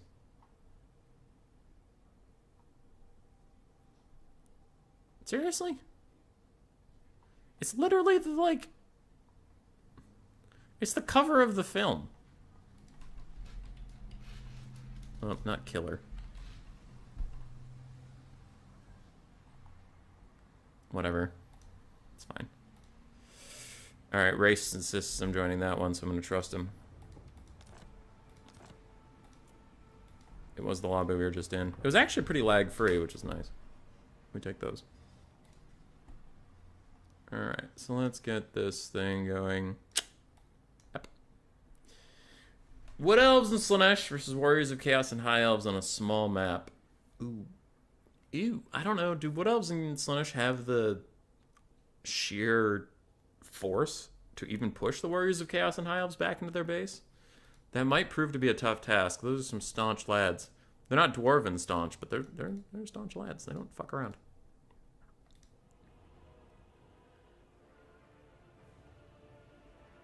Look for an image, you scrub. You know what? You win, Cuden. You win this round. I have messages. Is it from Dr. Cuden? It's from Bellicor.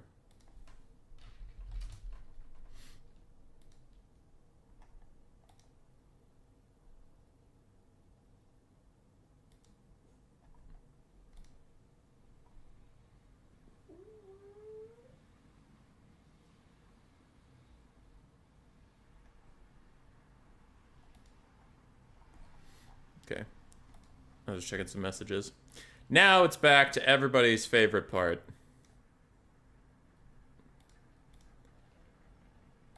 Okay, where am I? I'm over there.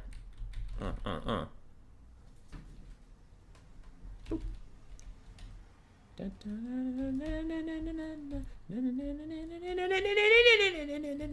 Fuck! Gimme. Damn it!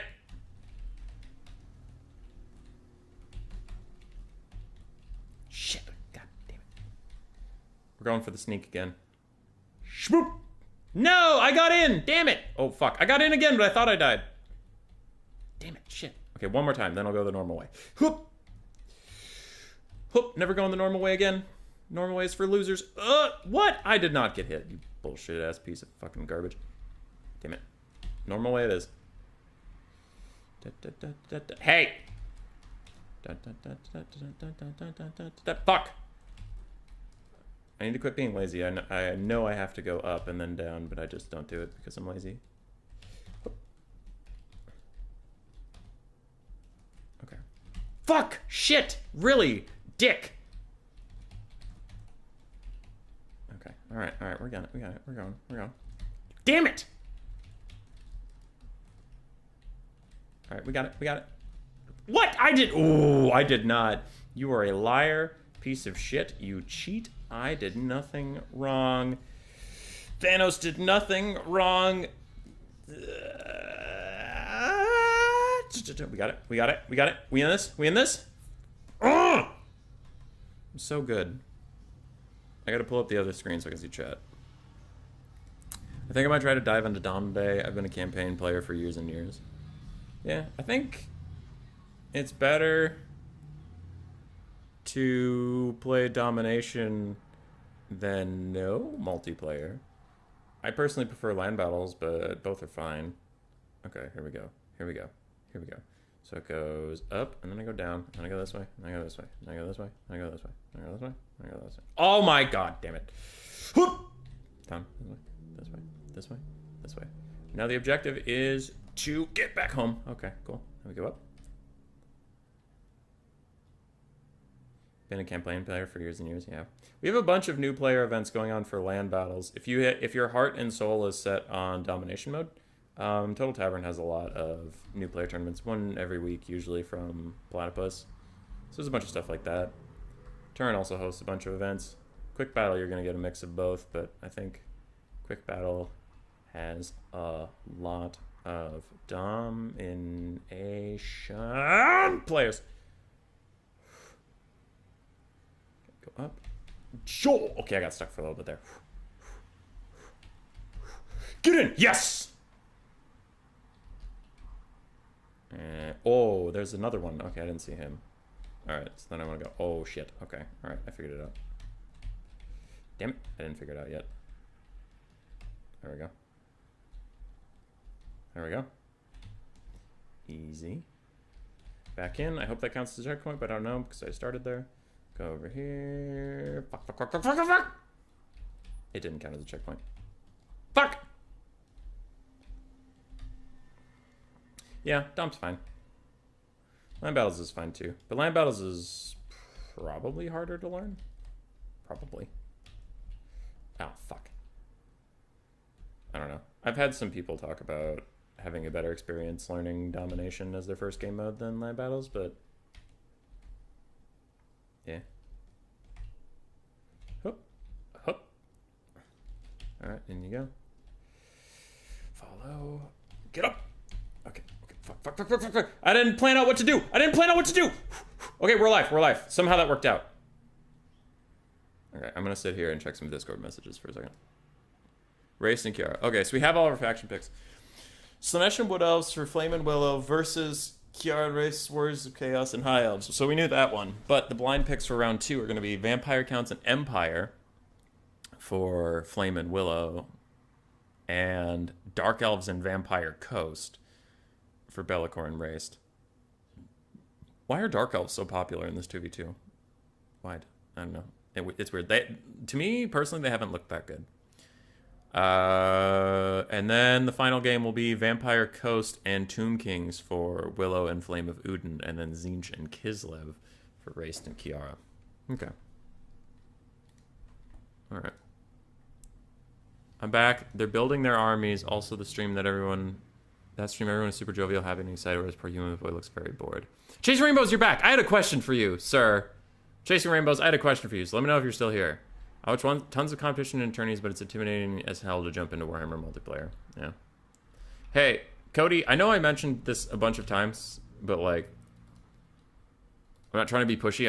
It's a legitimate question. Are you interested in land battles or just domination? Because I do have an event going on right now for new players for land battles, which I could pitch to you. But if you have zero interest, then I just won't do that.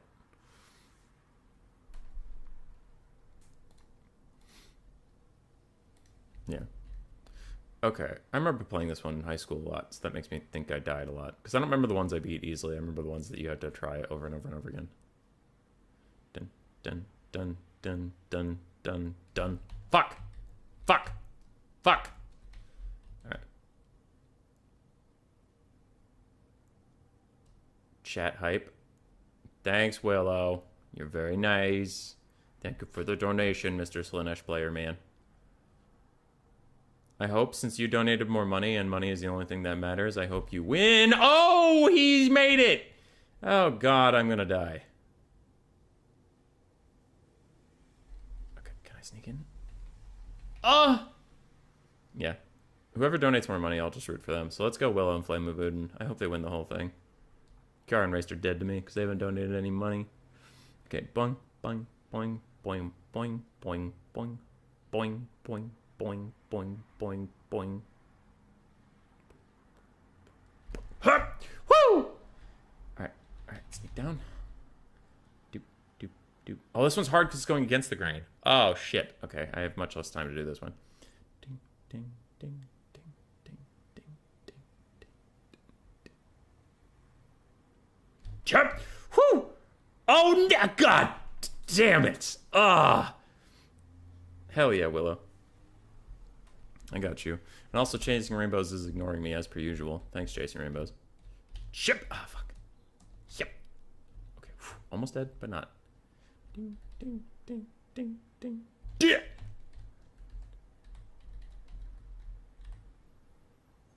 Yep! Oh! No! God damn it! Shit! Ah! I was so close! I was so close. Anyway, Chasing Rainbows, if you're still there, if you're not there, then whatever. But I swore you said you preferred domination mode like a month ago, and now you're here just like shitting on it constantly. I'm confused. Please answer for your sins. Yeah! Ding, ding, ding, ding, ding. Okay, don't die. Fuck! Just don't die when you get there. It is not that hard, you stupid red square. You just have to not die when a blue ball hits you in the face. It's not that hard. It's not that hard. I get blue balls all the time and I never die from it. Wait, what? Wait, what? All right, everybody's readying up and unreadying up, so I'm just going to put this down because I assume we're starting soon. There we go. If I want to get to the bottom of this, I'm just going to message him. Because I'm not doing that just to flame him, like I'm legitimately curious about if I'm remembering things wrong or not.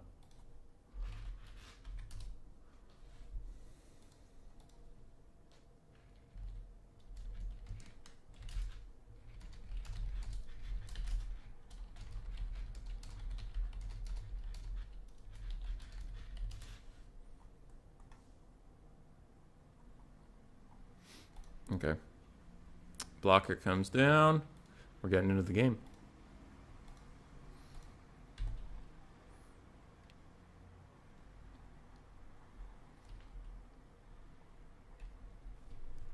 Do I have any of this left? No. Damn it. Just water then.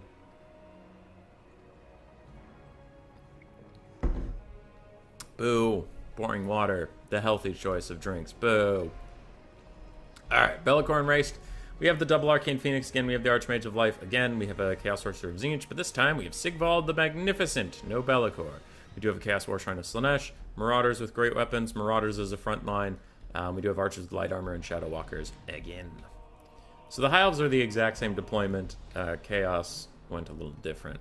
On the other side, for Willow and Flame of Uden, we have an Ancient Tree Man with Dwellers Below and Earthblood, some Treekin, some Chaos Spawn, Wildwood Rangers, Eternal Guards with shields, more Eternal Guards with shields. We have Chaos Warriors of Slaanesh and Devoted Marauders of Slaanesh, some with spears, more spawn.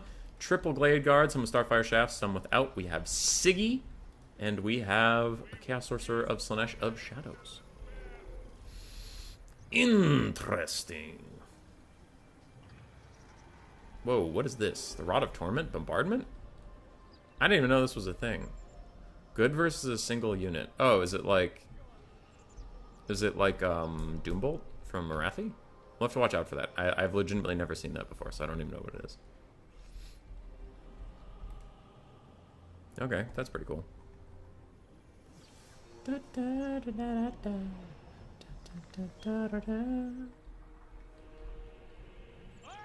Which Sigvald do you think is going to win? Sigvald of Chaos in general, or Sigvald of just Slaanesh? Just trying it randomly can yield some awful results. Running into cheeses and high-level players from the get-go. Yeah. Grieving it can be pretty tough.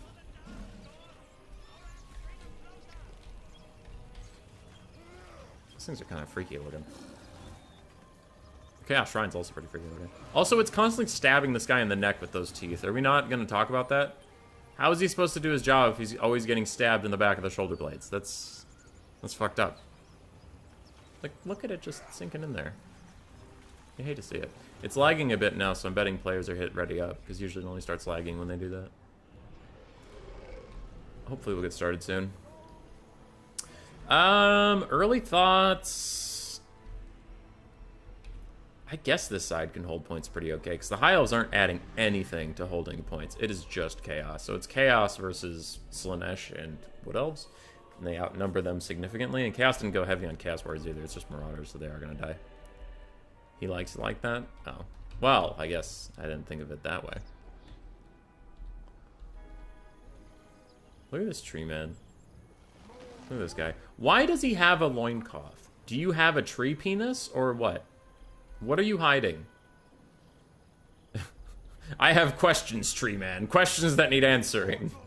I'm pretty sure I took basic biology and I know trees reproduce through, like, seeds. Not intercourse. You don't need a loincloth. Stupid fucking tree.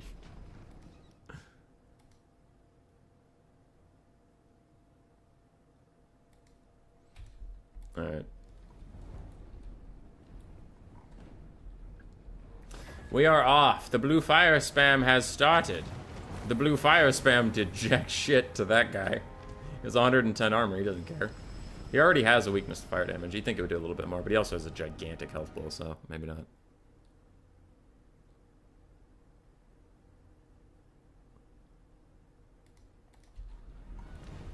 Alright.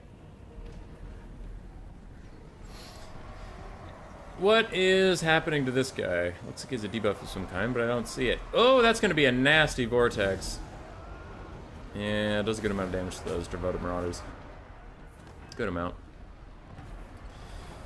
And we already have a brawl. Straight on to the points. Ancient Tree Man is going to walk straight after Sigvald, and Ancient Tree Man should not be underestimated in melee combat. He can actually do quite nicely. We have Wild Riders getting spawned for the Wood Elves as their reinforcements, and on the other side it looks like the High Elves are spawning nothing yet. Probably Dragon Princes again if we know them. And also Bellicor saving up a lot of money. He's just spent 1,200 of it on Chosen. Oh god. Okay. Or Chosen maybe entering the field. Ancient Tree Man of Life is now surrounded by Sigvald, Double Phoenix, and a Spellcaster with no support whatsoever because his followers just got deleted by Arcane Phoenix boobs. And a Pit of Shade's going to kill some Marauders with great weapons, but that's not going to save the Archmage, the Ancient Tree Man, who needs to get the hell out of there if he can. There was the Doombolt of the Slaanesh Sorcerer. It looks like it did okay. It did okay. It did fine. Tree Man wants to teach the children not to flap things around. You know what? That's fair. But he's dead now, so we won't be teaching anybody anything ever. Do have some more archers spawning. We have some Hellstriders of Slaanesh as well. I don't know what the archers have been shooting at, but they aren't going to get nearly enough done. The Ancient Tree Man is already down! Goodbye, Ancient Tree Man! Oh, God! On the high ground, the Wood Elves far superior mobility to that of the Chaos Warhounds. They are going to take point 1 pretty easily. They're also going to take point 3, a massive loss in the middle for them, and they might want to opt out of this fight before it gets any worse. That being said, red does have a shit ton of infantry here that could spam the point and maybe take it back from the blue team. And all right, there was a visual bug again. The Wood Elves just took point 2, even though it was loading up green, because visual bugs are cool. All right, so yeah, it's going to be a triple cap from red team. Blue team's up on damage value, but not by that much. The Ancient Tree Man going south is about the only thing that went south. The infantry fight went super heavily to the red side. Cavalry fight went super heavily to the red side. Doesn't make sense since blue has invested extremely heavily into like 6 single entities. So, yeah. Arcane Phoenix dives some Glade Guard, but more Glade Guard are spawned, and they immediately start shooting at the Arcane Phoenix, and other Glade Guard are going to shoot the Arcane Guard Phoenix of the Glades. Willow throws his Hellstriders at the Arcane Phoenix. Looks like they're going to be going good there. Yeah. Yeah. Where's Red Siggy? I actually haven't noticed Red Siggy. Where did he go? Oh, he's just in their backline. Red Sigvold just dives super deep into the blue backline. He's just back here slapping some elves around, doesn't give a shit about the point, doesn't need any friends. That's pretty great. Hellstriders have surrounded the Arcane Phoenix with only 50 armor. They'll actually do really well against it, though I imagine it's going to get its rebirth proc, do the explosion that we all saw earlier, and kill a lot of them off, so kind of a lose-lose scenario there for the poor Hellstriders of Slaanesh. Huge breath attack from the Life Mage, going to kill Chaos Warriors of Slaanesh. That is quite worth it. And this Chaos War Shrine is currently sitting in infantry, slurping them all up. It needs to either get some Chaos spawn on top of it from the red team, or the archers need to shoot up. The archers are currently busy fighting Arcane Phoenixes. As we saw last game, they are pretty good at mucking up ranged assets because they are automatically going to get their rebirth proc, which is pretty bad for whoever's surrounding them at the time. Red is dominating the field. Have a triple cap still that doesn't look to be under much threat at this moment. We didn't see this last time. Last time, the LP lads took their point and then a side point, and then they got pushed off their own immediately. This is looking a little different. They're actually winning the melee fight. They're winning everything except for the single entity fight, which single entities aren't the best at taking capture points. I don't know. Pit of Shades hits Marauders and Silverin Guard and Chosen. That's a pretty good cast. And Sigvald gets one little pokey poke on the Archmage of Life, but she is just going to run away. Still not seeing a really strong contest from the blue side on either of the side points. They're mostly focusing on the middle, and their spawns are just getting trapped up. They actually don't even have that many units on the field, if you look. Damage values are almost exactly the same, but it's 30 units versus 23. And of the 23, like, these 4 are all dead. These guys count, you know what I mean? Damn. I'm really bad. I'm trying to learn, but I'm really bad at figuring out what matters in Domination. Because, like, right now, the damage values are very equivalent, but one side is significantly more fucked up than the other side. So I just don't know what matters in that. We saw a game earlier where one side had an extreme damage value lead, but if you actually looked at the map, they had, like, no units left. So I just don't know. I'm trying to learn those things, but I don't fully understand them yet. Wood Elf Archers are still infinitely shooting at Arcane Phoenixes in the backfield, so that's pretty fun. I'm sure they're loving that. And Chaos Warriors of Slaanesh get a nice breath attack put onto them by Raced, and they're going to get chunked down.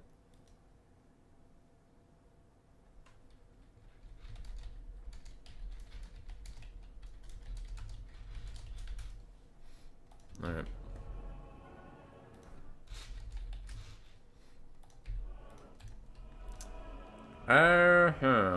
We are already a third of the way done with the victory tickets for the red team.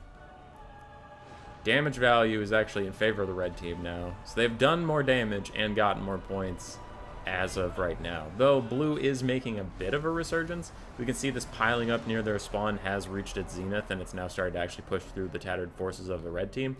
And the red team's backline being constantly compromised is finally taking its toll on them. And they should probably stop shooting that Arcane Phoenix and just get one of these Marauder Horsemen to follow it off the map or something. Because if you damage it, I mean, that's neat, but you're also just going to get it to start bombing you. I don't know. Huge push in here. The Fireborn Dragon Princes are going to take point 3. Uncontested, pretty much. There's just no way these Chaos Warriors can survive. But big counter charge from Slanesh will take out these Shadow Walkers and then actually maybe slap in here. And yeah, there's plenty of infantry. Never mind, 3 is not going to the green team anytime soon. Or blue, whatever you want to call them. Seems to me like this is just too many units for the mode. Maybe. Maybe, I guess I haven't thought about that. I prefer 2v2 Dom to 1v1, but that could just be me. The Fireborn are now rampage, surrounded by Chaos Warriors and Marauders, and they're getting shot at the very far end by Starfire Shafts. Meanwhile, this Arcane Phoenix is still getting shot by more Wood Elf Archers in the back, but it does rally with half HP, so it's probably going to come back and terrorize them some more. You know what's crazy is Red Team has been doing this without Archer support. Because for the most part, their Archers have been shooting the fucking Arcane Phoenixes in the backfield. So that's actually kind of a wild concept. Is this isn't even like, oh yeah, there's a million Wood Elf Archers supporting the points. Nope, not really. TY, great tournament. Don't thank me, thank Cuden. I'm just casting it. Just sitting here saying the talky talks. Doing the big words. Red Sigvald is now getting into some trouble. His heal cap is with Insight, and blue Sigvald is much healthier and stronger, has more support nearby. But the blue support is running over to the point to try and stop this triple cap from just dominating the game. And we have some, oh god, Secret Chariots. Why? Why Secret Chariots? No! No! At this point, red can keep 2 points and hunker down, it's true.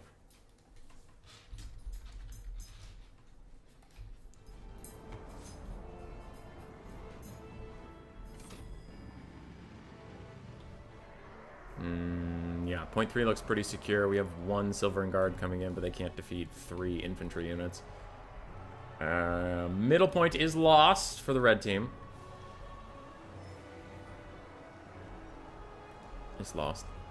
And the top point is just uncontested. There's still 1 Marauder of Slanesh chilling around. We even have some Glade Riders with Spears chasing dogs off on the top field here. Blue team doesn't have a lot of money to spend. It's actually the red team that has about 3,000 in the bank, while the blue team has about 1,800 to 2,000. So red has more reinforcements. They have more units on the map right now, and they have more points. I just don't see blue turning it around. Not yet. Not ever. Chaos Warshrine of Slanesh is fully stacked up, so now it is a fully functioning Mortis engine. Arcane Phoenix is still in the backfield. He's still back there. They're very sticky, annoying units.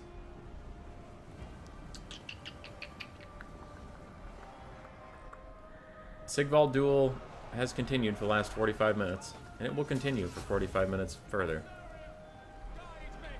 The game will end and both Sigvalds will still be here, still fighting. I actually don't think that's true. I think the red one is going to die, but it was just a meme. Wee memeing.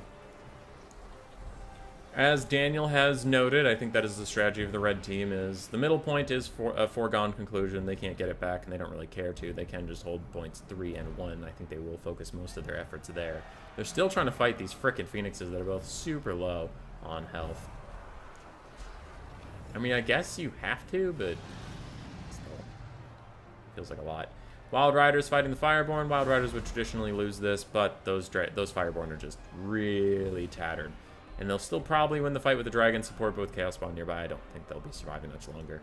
And these Devoted Marauders of Slanesh are just turning on the point, constantly looking at the Dragonborn like, you gonna charge us, bro? You gonna charge us? And Dragonborn was like, nah, not today. Not like this. The Siggies are still going at it, and the game's actually coming to a close. Can Red Siggy actually survive the entire game behind enemy lines with 0 support? Let's find out. And then I won't hear the end of it, even though I don't think Sigvald is the best Lord for Chaos. I think he's good, but I think Be'lakor is better. I think Archaon's better, but if he wins this game doing what he did, I'm going to get a bunch of messages about it. Oh my god. It's getting close. Now I kind of want him to survive just for the meme. He still has a little bit of healing left to go. He's fine. He's fine. Hang in there, Siggy. You got this. You got this. Oof. It's looking rough for blue. Oh, the cheater! The Slanesh caster throws in his little wand. No, wait, that's from Sigvald's team. It's trying to help him, though. It's probably going to friendly fire him and kill him if I know this game. Nope. It actually avoided it. It is going to fight the Chaos Warriors. Siggy's holding on. He's holding. Can he hold for 100 more points? Which would be like 50 more seconds. Probably not. If other Sigvald hits him once, he is going to die. Oh, God. 900 weapon strength. Oh, no. Run, Pink Siggy, run! Run, Pink Siggy, run! He's running! Other Sigvald's like, wait, you can't do that. That's illegal. Oh, shit. He took a big hit. He took a big hit. He's down. He's down. He's back up. He's got a shield in front of him. Can he withstand? That's all that matters. The rest of the game is totally done. It doesn't matter. I just want to see Pink Siggy live. Live, Pink Siggy, live! He's down to 300 HP. He's definitely heal capped. His leadership is totally fine, though, because he's a balanced lord. Oh, my God! We're in the final stretch now. We're under 100 points. Siggy, hang in there! 11 health! Come on, Siggy! You can stay alive. How are you not breaking at 11 health, by the way? Fuck, he died. Also, he's not breaking at 11 health. That is so messed up. How can he get to 11 health and not break? That is actually busted. All right, chat, you win this round. You win this round. I still don't think he's the best Chaos Lord, but that is stupid. That is mega stupid. He might as well be unbreakable at that point. Good God. Anyway, the game's over. Can't believe Pig Siggy died. Oh, Willow can't respawn him. He needs a recharge time. I was gonna say, can we just respawn him? That would be pretty epic.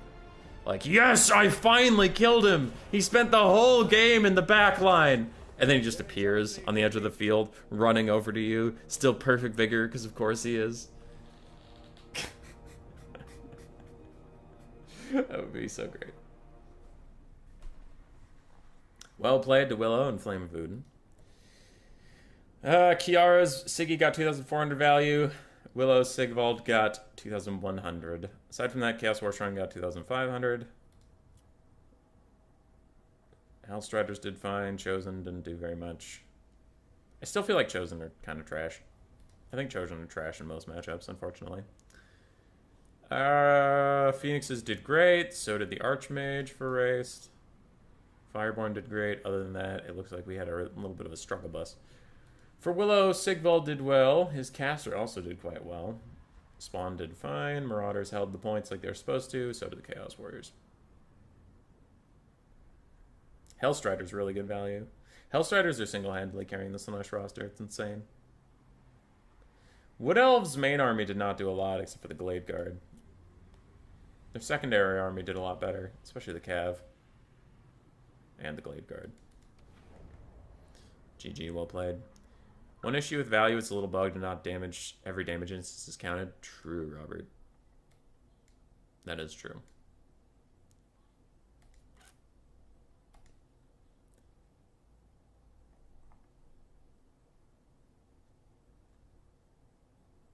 Robert, I don't know how I couldn't see your chat till right now. I swear I would have seen that.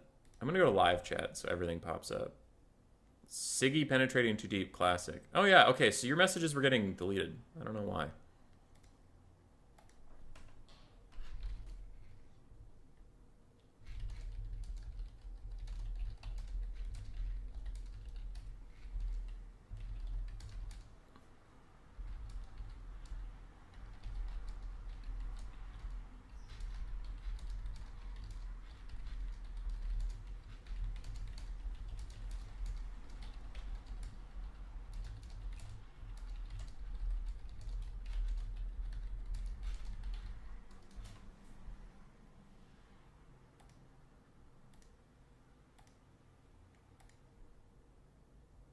Which is the banned passive from vampires?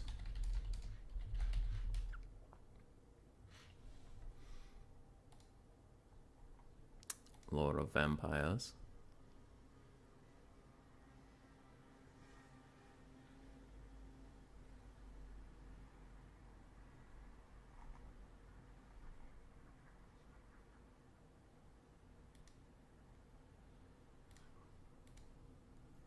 Okay.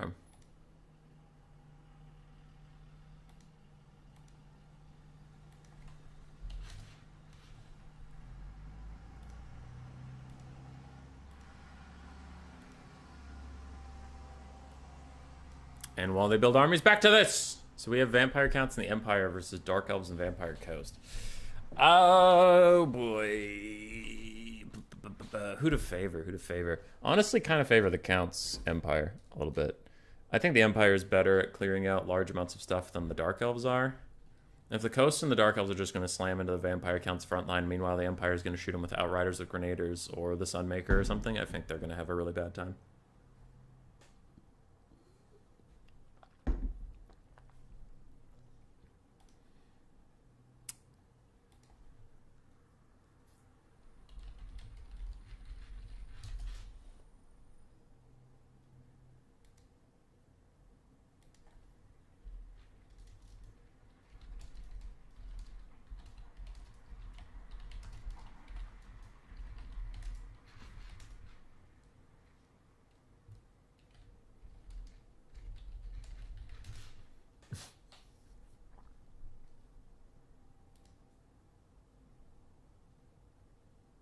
Okay. Kiara was just trying to figure out which lore passive was banned. It's the Lore of Vampires passive because it gives a bunch of, it gives infinite ammo to anything.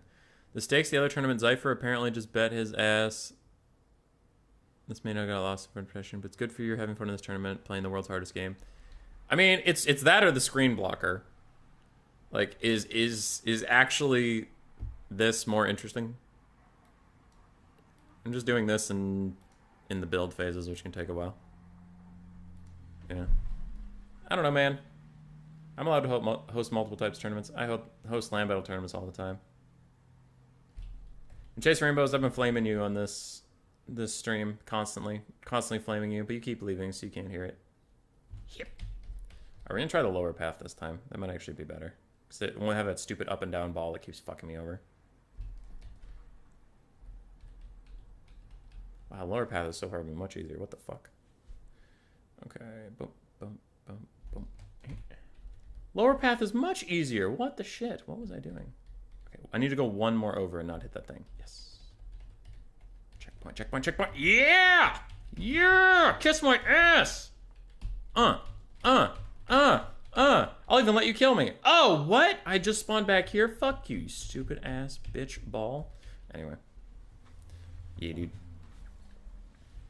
Yeah, dude. Back when I was hosting land battle tournaments, you were like, Domination's way better. And now that I'm hosting Domination tournaments, you're like, land battle's way better. You, sir, have to make up your mind.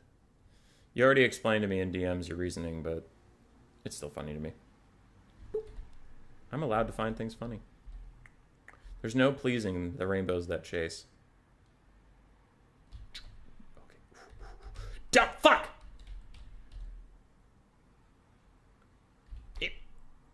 What? Oh, shit. Oh, God, it goes all the way over there. My God. Okay, wait, can I just go... Shit! Damn it.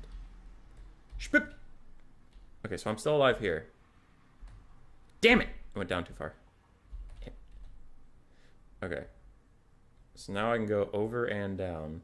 Boop, boop, boop. Yeah. Okay, I'm safe. Got it.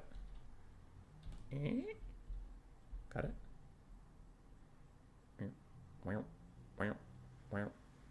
Up. No, fuck, damn it, I'm too slow. My old man hands are made out of old man poop. They poop old man hands.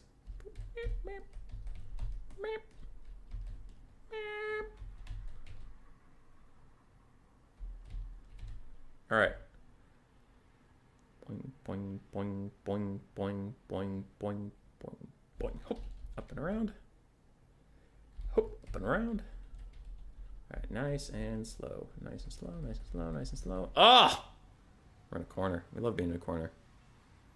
It's the exact opposite of nobody puts baby in a corner. Everybody puts baby in a corner. Ding, ding, ding, ding. Fuck! Shit! Balls! Damn it. Got impatient. Got impatient again. There we go. Fuck! Fuck!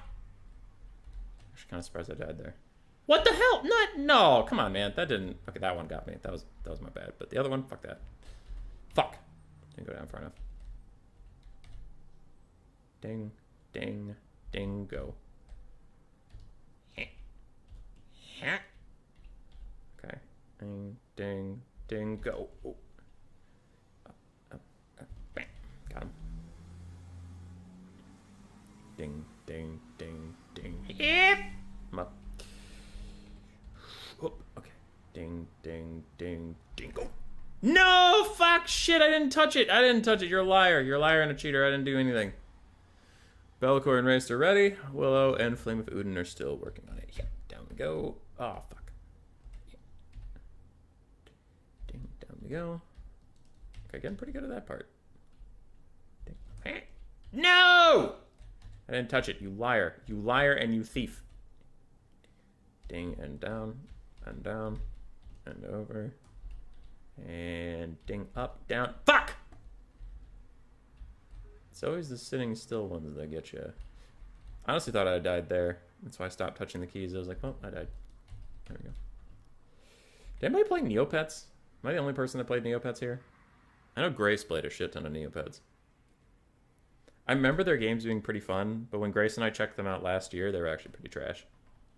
They haven't updated that site in forever. They're still just cashing checks. Fuck! God damn it! Did anybody remember that there were, like, restricted Neopets? But you couldn't even buy them. That was the weird part. Is it's like, they locked certain Neopets behind a gate, but it wasn't even a paywall. It wasn't like a money thing. You just couldn't get them. It was really annoying. Like, was it the Jet Sam? You could get the stupid happy dolphin, but you couldn't get the badass shark-looking character. You needed, like, doubloons and to do a secret ritual to go get him. And it's like, what's your end game here, Neopets? Why am I not allowed to get the cool ones? Like, not that I want to pay money. Microtransactions can be pretty toxic, but, like, I just don't understand what their angle was on making certain pets so fucking hard to get. It wasn't even, like, an achievement you could get. It was just something that you had to, like, randomly achieve because the balloons were so freaking hard to find. Ding, ding. Made it. Over, over, over, over, over. Chop! Oh, I was so close! I was so close! Damn it! Ah! God. I hate it. Hup! I'm alive. Ding. Ding, go!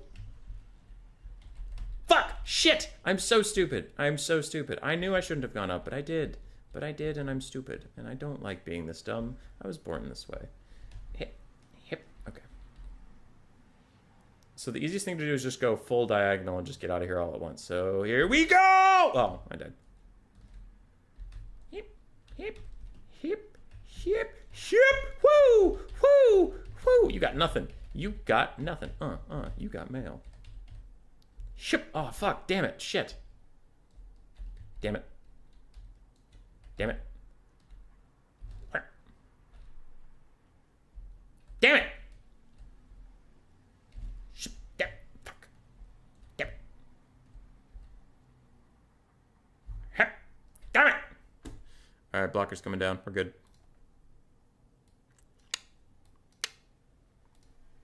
We're in the game.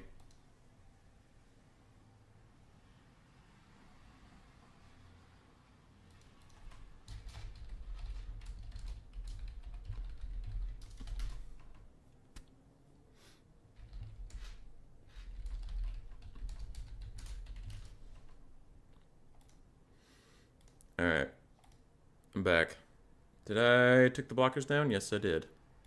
Yes, I did. Yes, I did. So, ladies and gentlemen, if the Vampire Counts and the Empire win this game, the tournament is over. London Willow and his partner, who I am now forgetting his name and will soon appear on the screen, will take the whole tournament. Or can Race and Kiara / Bellicor make a comeback?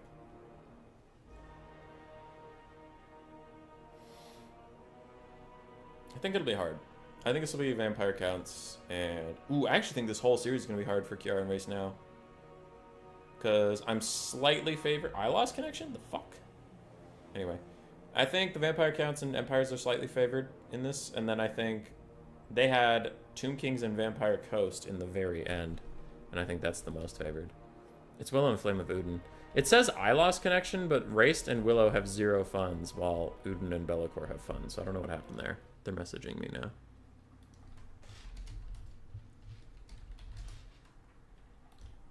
Okay. Well, something went wrong there. We lost 2 of our players.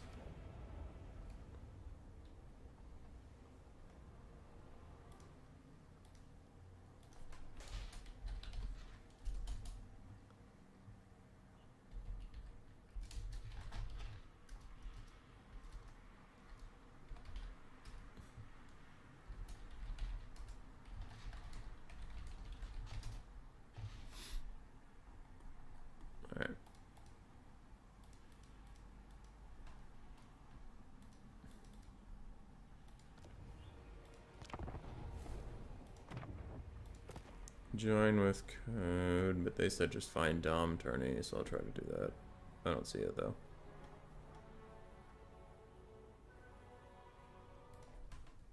I don't see.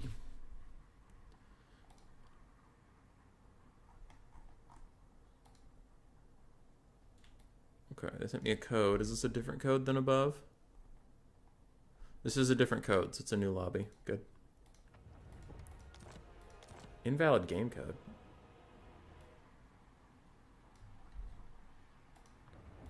There we go. I need a spec slot. Alright.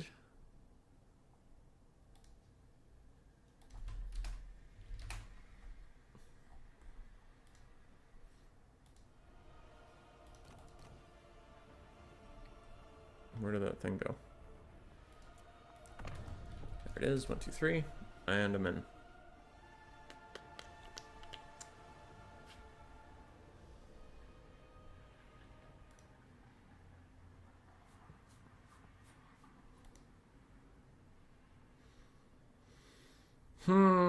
Should have the same armies. But that's hard to do. I hate when it blanks out your armies. I wish it would always just use your last one. Does anybody else have the issue with Total War, Warhammer 2 or 3?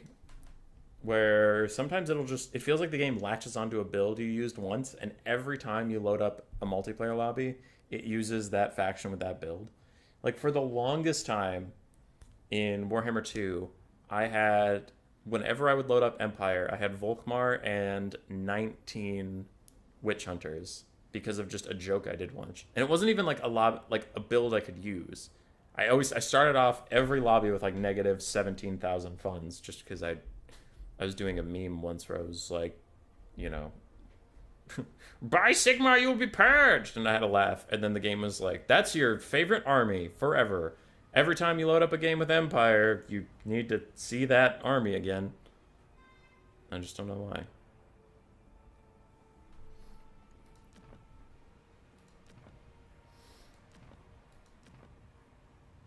Alright, we're rebuilding our builds. Flame of Odin, when he switched to Empire, a whole build loaded up, so I wonder if that's his build.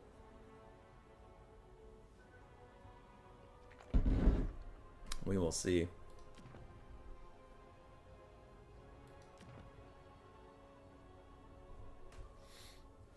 Who dares message me?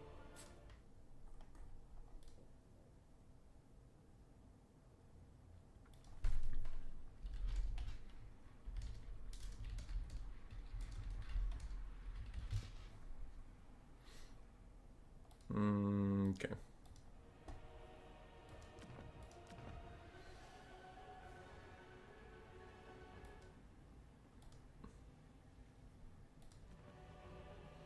Yes, so far they have the same armies.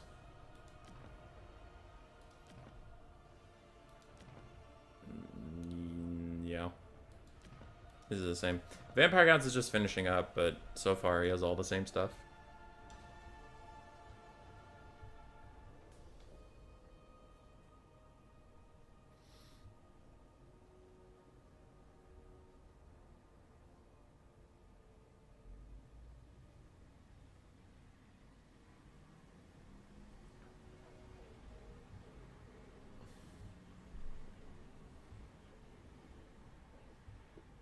Uh-oh. I mean, it looks like you just had another zombie.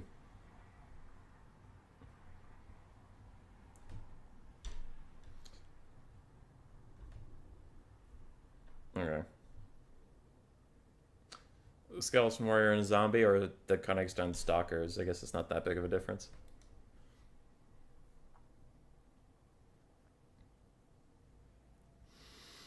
And we're back. The Black Lions is an interesting take. The Black Lions is a very interesting take. The Sunmaker's pretty standard, but are the Black Lions just going to get shot by coast cannons? I mean, maybe you're really betting on them not having their cannons. And bolt throwers? Oof. Yeah, I don't... If they don't have cannons or bolt throwers, you're going to be fine. But I do think the Black Lions is a really risky take in this matchup. Because the Black Lions are pretty good at stopping non-armor piercing cav from killing them, or like harpies or furies or something, but they're bad against armored artillery. I mean, armor piercing artillery, which both the Dark Elves and the Coast have access to.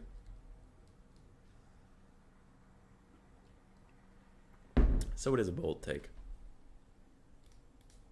Anyway, going back to live now so I can stop looking at people's starter builds.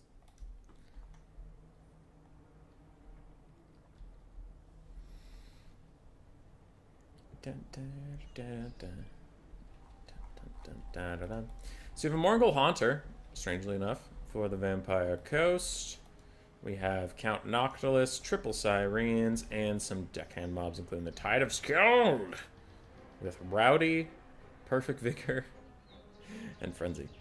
Scourge Chariot, the Siren of Red Ruin, a Bloodrack Medusa, 2 Dark Shards, another Scourge Runner Chariot, and there he is. Malice and a Sorceress of Death with Spirit Leech and Fate of Buna. On the other side, for the Empire and Vampire Counts, we have Skeleton Warriors, Graveguard, Double Vargulf, Isabella, and Double White King. We did mention Isabella is quite strong in 2v2s with all of her healing and double the targets that she can heal. We have some Huntsmen, the Silver Bullets, a bunch of Flagellants, and Sigmar's Sons. We do have Hellstorm Rocket Battery and the Black Lions. Jade Wizard up in the sky with Dwellers Below and Earthblood. That's about it. One zombie up on the tall side. Is there another zombie down here or no? Nope, just one Zombo. Gonna walk towards point 3 and hope.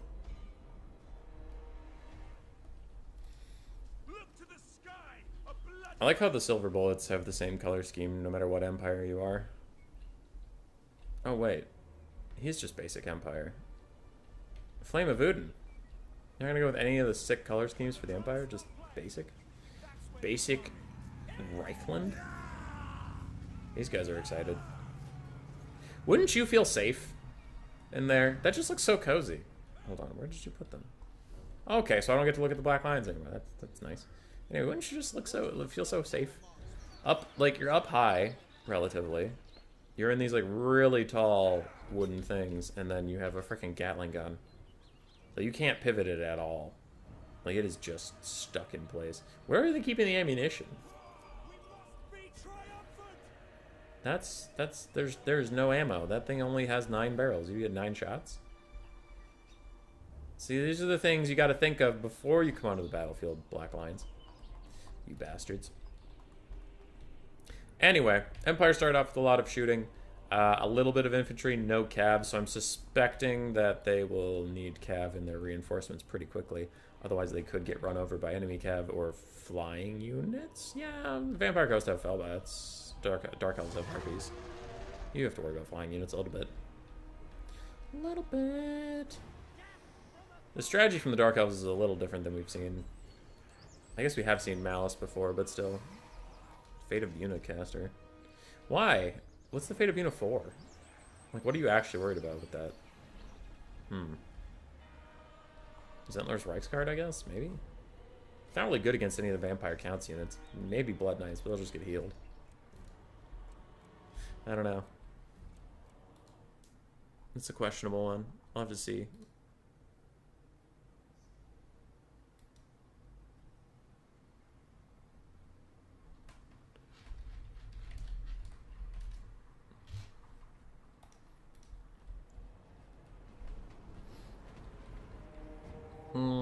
Yeah. Blue team's making a pretty harsh push up for point 3, sacrificing point 2 and 1 to the low ground. And so far today, I think there's 1 game so far. I mean, out of 3, I guess. But we'll see how this goes as the 4th.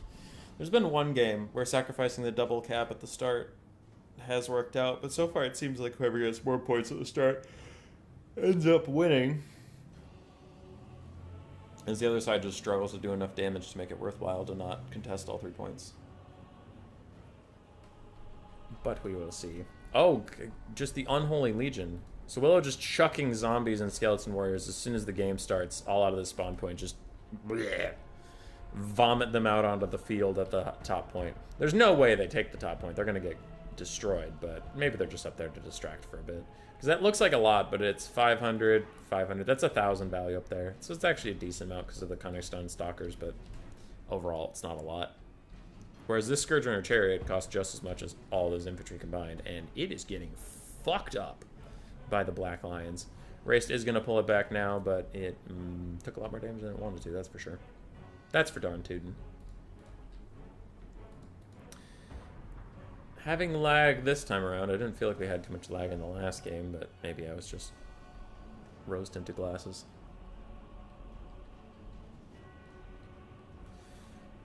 The battle lines are drawn. The blue team is at the top of the rise, ready to charge down the hill at the unwitting peasants of Sigmar.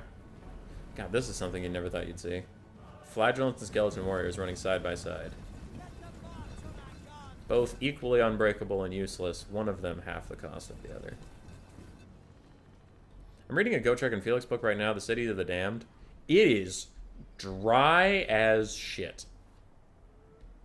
If anybody out there likes that book, definitely tell me why, because I am struggling. I'm riding the Struggy bus. There's Zintler's Reichsguard, and these Harpies do dive the Hellstorm Rock Battery. Let's see if it can hang on as long as it takes the Zintler's Reichsguard to peel off these guys. It is losing leadership, but it's all about the health, because if it loses just some leadership, it can rout and come back. But, ooh, the Harpies got instantly murdered, and that is why cavalry is important to protect your ranged assets, because they do that way faster than infantry ever would. And the Harpies are already gone. The Hellstorm is back online. Yeah, City of the Damned, like, I don't want to be too mean, but it kind of sucks and blows. It's the first Gotrek and Felix book I am struggling to read, where normally it's like, oh, I have to go put this down. That sucks. But with, like, City of the Damned, I'm like, oh, thank God I have something else I need to do right now. I'm just trying to power through it. It's pretty bad. White Kings are both fighting Malice Darkblade 2v1. They'll probably get decent damage value trade, but there's a lot of support up here. And man, the Vampire Coast is, they've taken the shit out of this point. I just don't know if it's going to matter. We are spawning Dark Shards on the back, but without any support of any kind, can't Isabella just dive them too? She already ran a Scourge Runner Chariot off. We also have a Jade Wizard coming over here.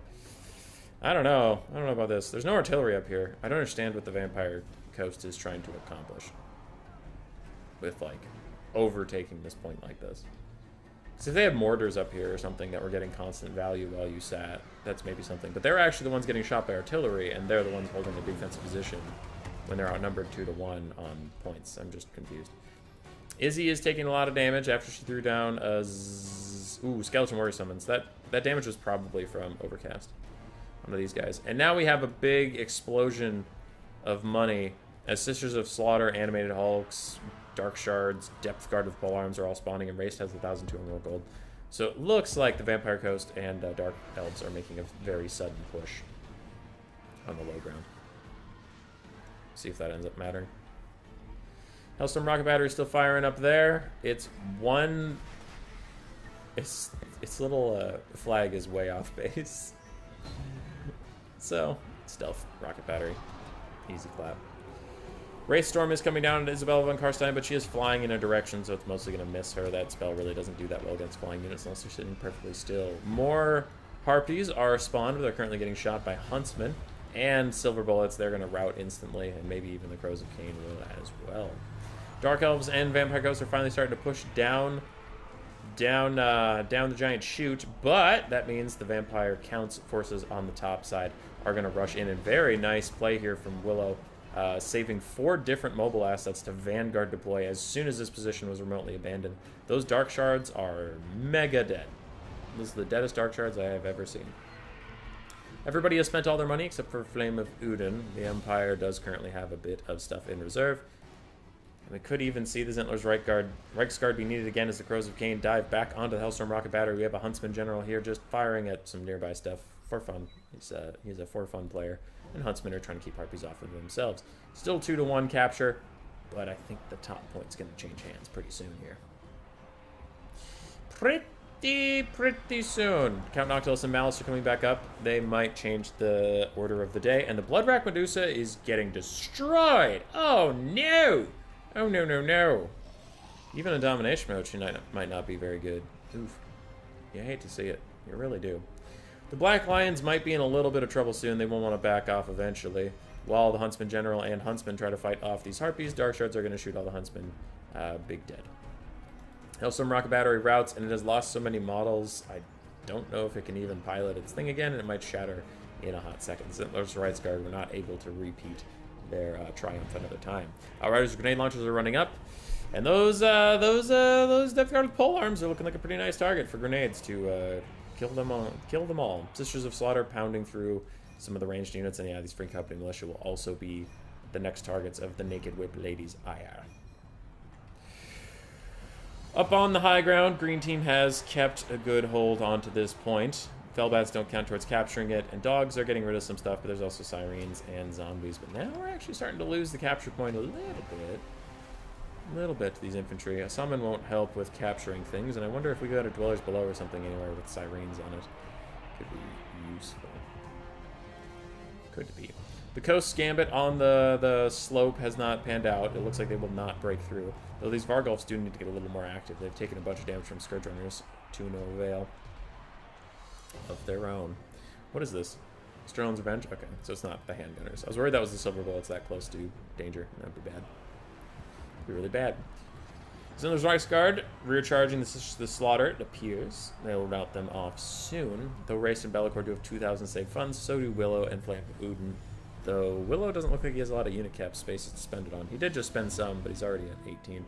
Ooh, and it's the Devils of Schwarzhofen, the Vargeist ROR. Interesting. I wonder if they'll dive over on the Siren Red Rune and finish it off. There's a bunch of these flanking units that are now kind of caught up in melee combat, but they are, unless it's a visual bug, taking this point with sheer weight of bodies. But the sheer weight of bodies can go both ways, and they're diving in. Do we have a Dwellers Below? Do we have a Dwellers Below? Yes, we do. The Dwellers Below. Cool. Red might actually take that point up there. Meanwhile, there is a blob fight occurring down here with the Silver Bullets teeing off into the fray. They should probably be shooting the Mournful Haunter if they can. Are these the Depth Guard pole arms? Yes, they are, and they're not looking so good. I wonder where the grenade launchers are. Grenadies! Grenadies! Where are you? Don't tell me you got killed. Grenadies! Yeah, I don't see them. I think they got killed, you guys. Rest in peace, grenade launchers. Hellstorm Rocket Battery flag is still not in the right spot, but it's in the wrong spot somewhere else. One of our units has been destroyed. That tracks. Red team was not able to take this top point. They just couldn't hang on, and they lost, it looks like, 4 units in that big old blob fight. Now they have the Sternsmen here, cracking some heads. Ooh, and Sternsmen do magic damage. All the Graveguard do magic damage now. Actually, that is pretty good against Sirens. I don't know if you're going to be able to get rid of those Sternsmen up there without a Pit of Shades or something from Noctilus, if he even has that. Animated Hulk's running around Vargulfs. The other Vargulf is actually almost heal capped. What is it down here? It's doing what it needs to do. Fate of Buna cast onto the Devils of Schwarzhofen is going to do a ton of damage for them. Unless they get a counter Invocation to Heck, they might just straight up die. Black Lion's trying to shoot Malice Darkblade at point blank range while Vargulf runs away from him. That's kind of a silly little Benny Hill type situation. And how are we doing on the backfield? Graveguard Great Weapons spawns. Empire has almost 2,000 funds. Everybody else has spent all their funds. We do have Empire Knights on the backfield that could run over and deal with these Dark Shards that have just appeared, but we will see. Point 1 is still very safely in the hands of the red team. Point 3 seems to be safely in the hands of the blue side, though Skeleton Warriors got spawned. Okay, so those aren't more Graveguard with more magic damage. Point 2 is up for grabs. Blue side made a little bit of an attempt at it, but oh god, the Huntsman General plus the Black Lions using all of their ammunition onto Malice Darkblade. It looks like the Silver Bullets are even trying to too. Malice is taking a ton of damage. Might be in trouble for the poor Darkblade, and if he doesn't transform into Tazarkan before he routs, he never will. Oh my god! He's routing! Well, he's terror routing. I think he actually is going to rally. Nope, he's negative again. Nope, he's positive again. Nope, he's negative again. Vargulf's charging up to him. Can he route for good? He did not route for good. He's back. He should probably transform into Tazarkan where he becomes unbreakable before he breaks. And Tazarkan's here. Run away, everybody. Tazarkan's here. It's a bad time to be alive. We have some Free Company militia spawning and some Huntsmen. They need to shoot those Sisters of Slaughter before they get attacked. And meanwhile, the Empire lines are still holding. Okay. Hey, the Empire Knights did what we wanted them to do. They mucked up a bunch of Dark Shards. Very nice. Zentless Right Guard are also destroying the backfield. Can see the Sternsmen here fighting Sirens and random zombies. They will eventually grind through all of that, though how long it'll take them is the question. Score is still in the favor of Flame of Udin and Willow. They're feeling pretty good about the situation right now. Zarkan is murdering the shit out of the Devils of Shorthofen and Vargolf. But I don't know if he'll do that fast enough. We do have Huntsman here. They're going to shoot him in the back. I'm having a weird moment of deja vu yet again. I don't know why, because I definitely haven't seen this before, but my brain's telling me I have. And I don't like it. Empire Knights and Zintler's Right Guard are going to lose in this backfield, but it is all about buying time. It's all about stalling, as we are just cresting the 2/3 point on the points. Stern's been still killing. Stern's been still chopping, still slapping. We do have a Jade Wizard over here who could do something somewhere, sometime. I don't know what he's going to do. More Skeleton Warriors are running towards point 3, and point 3 is actually under threat of being taken by the red team within the next minute? How long does it take you asshole to walk there? Minute. Okay. Noctine and Morngul are fighting on the low ground with Sirens, but you can see there's just way more red troops here, so they're currently not really going to take anything. Red team has filtered into the enemy spawn. Still need to get peeled off. They're just clutching in there, hanging in there with the Zintler's Reichsguard, immune to psychology, plus high leadership doing to be a regiment of renown. These Empire Knights not being that wounded yet. They're just hanging in there. I know the units have been destroyed, old man! Shut up. Just shut your mouth. Tazarkan still mucking up the back line. The Devils of Schwarzhofen are somehow not completely gone. They have positive leadership with 100 health. That's also really cool. Really glad that leadership got changed. Definitely a cool thing.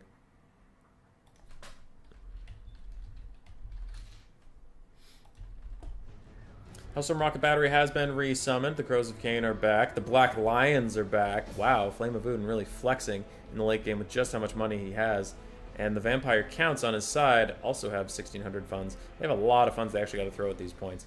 Because if they lose these 2 points, it could actually be hard to take them back. So you really need to spam out a bunch of Vampire Counts units and just take the points and hold them.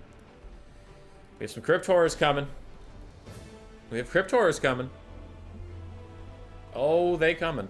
Crows of Cain are going to rout off. Hellstorm Rocket Battery will be salvaged, and the Black Lions could even shoot Tazarkan a little bit, while the Dire Pack chomp, chomp, chomp on him. Koenigstein Stalkers are back.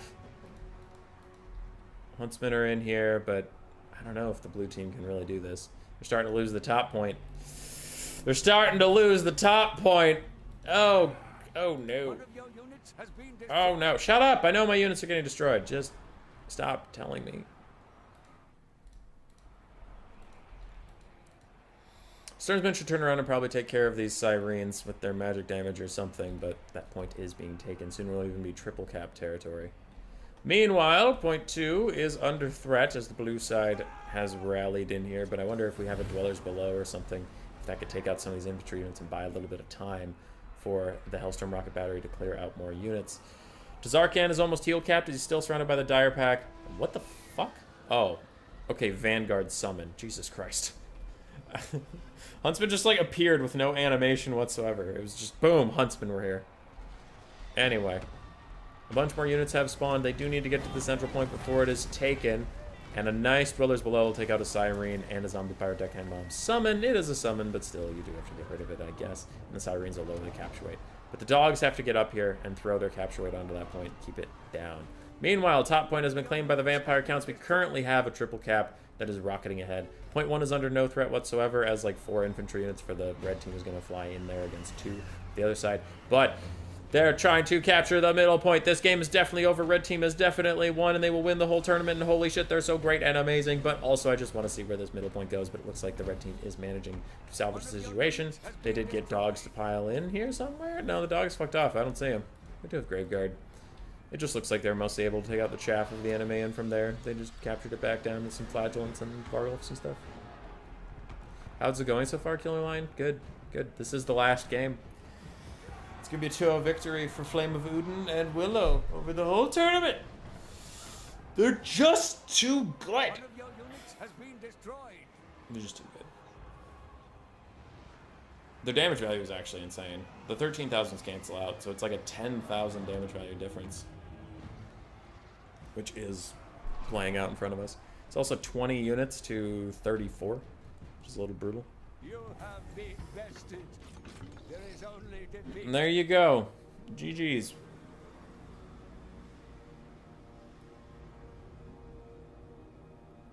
London Willow and Flame of Udin have proven victorious.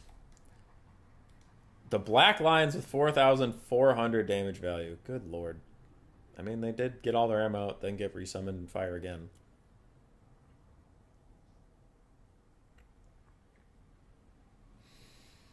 Aside from that, nothing looking too impressive. Those Outriders with grenade launchers got murked by something because they didn't get any value. Vargulfs were just around, did okay. White Kings did good. Yeah. Overall, good stuff. On the other side, Count Noctilus had trouble getting value. Morgul got just as much as him. Zombies did fine. Depth Guard struggled a little bit. Animated Hulks did fine.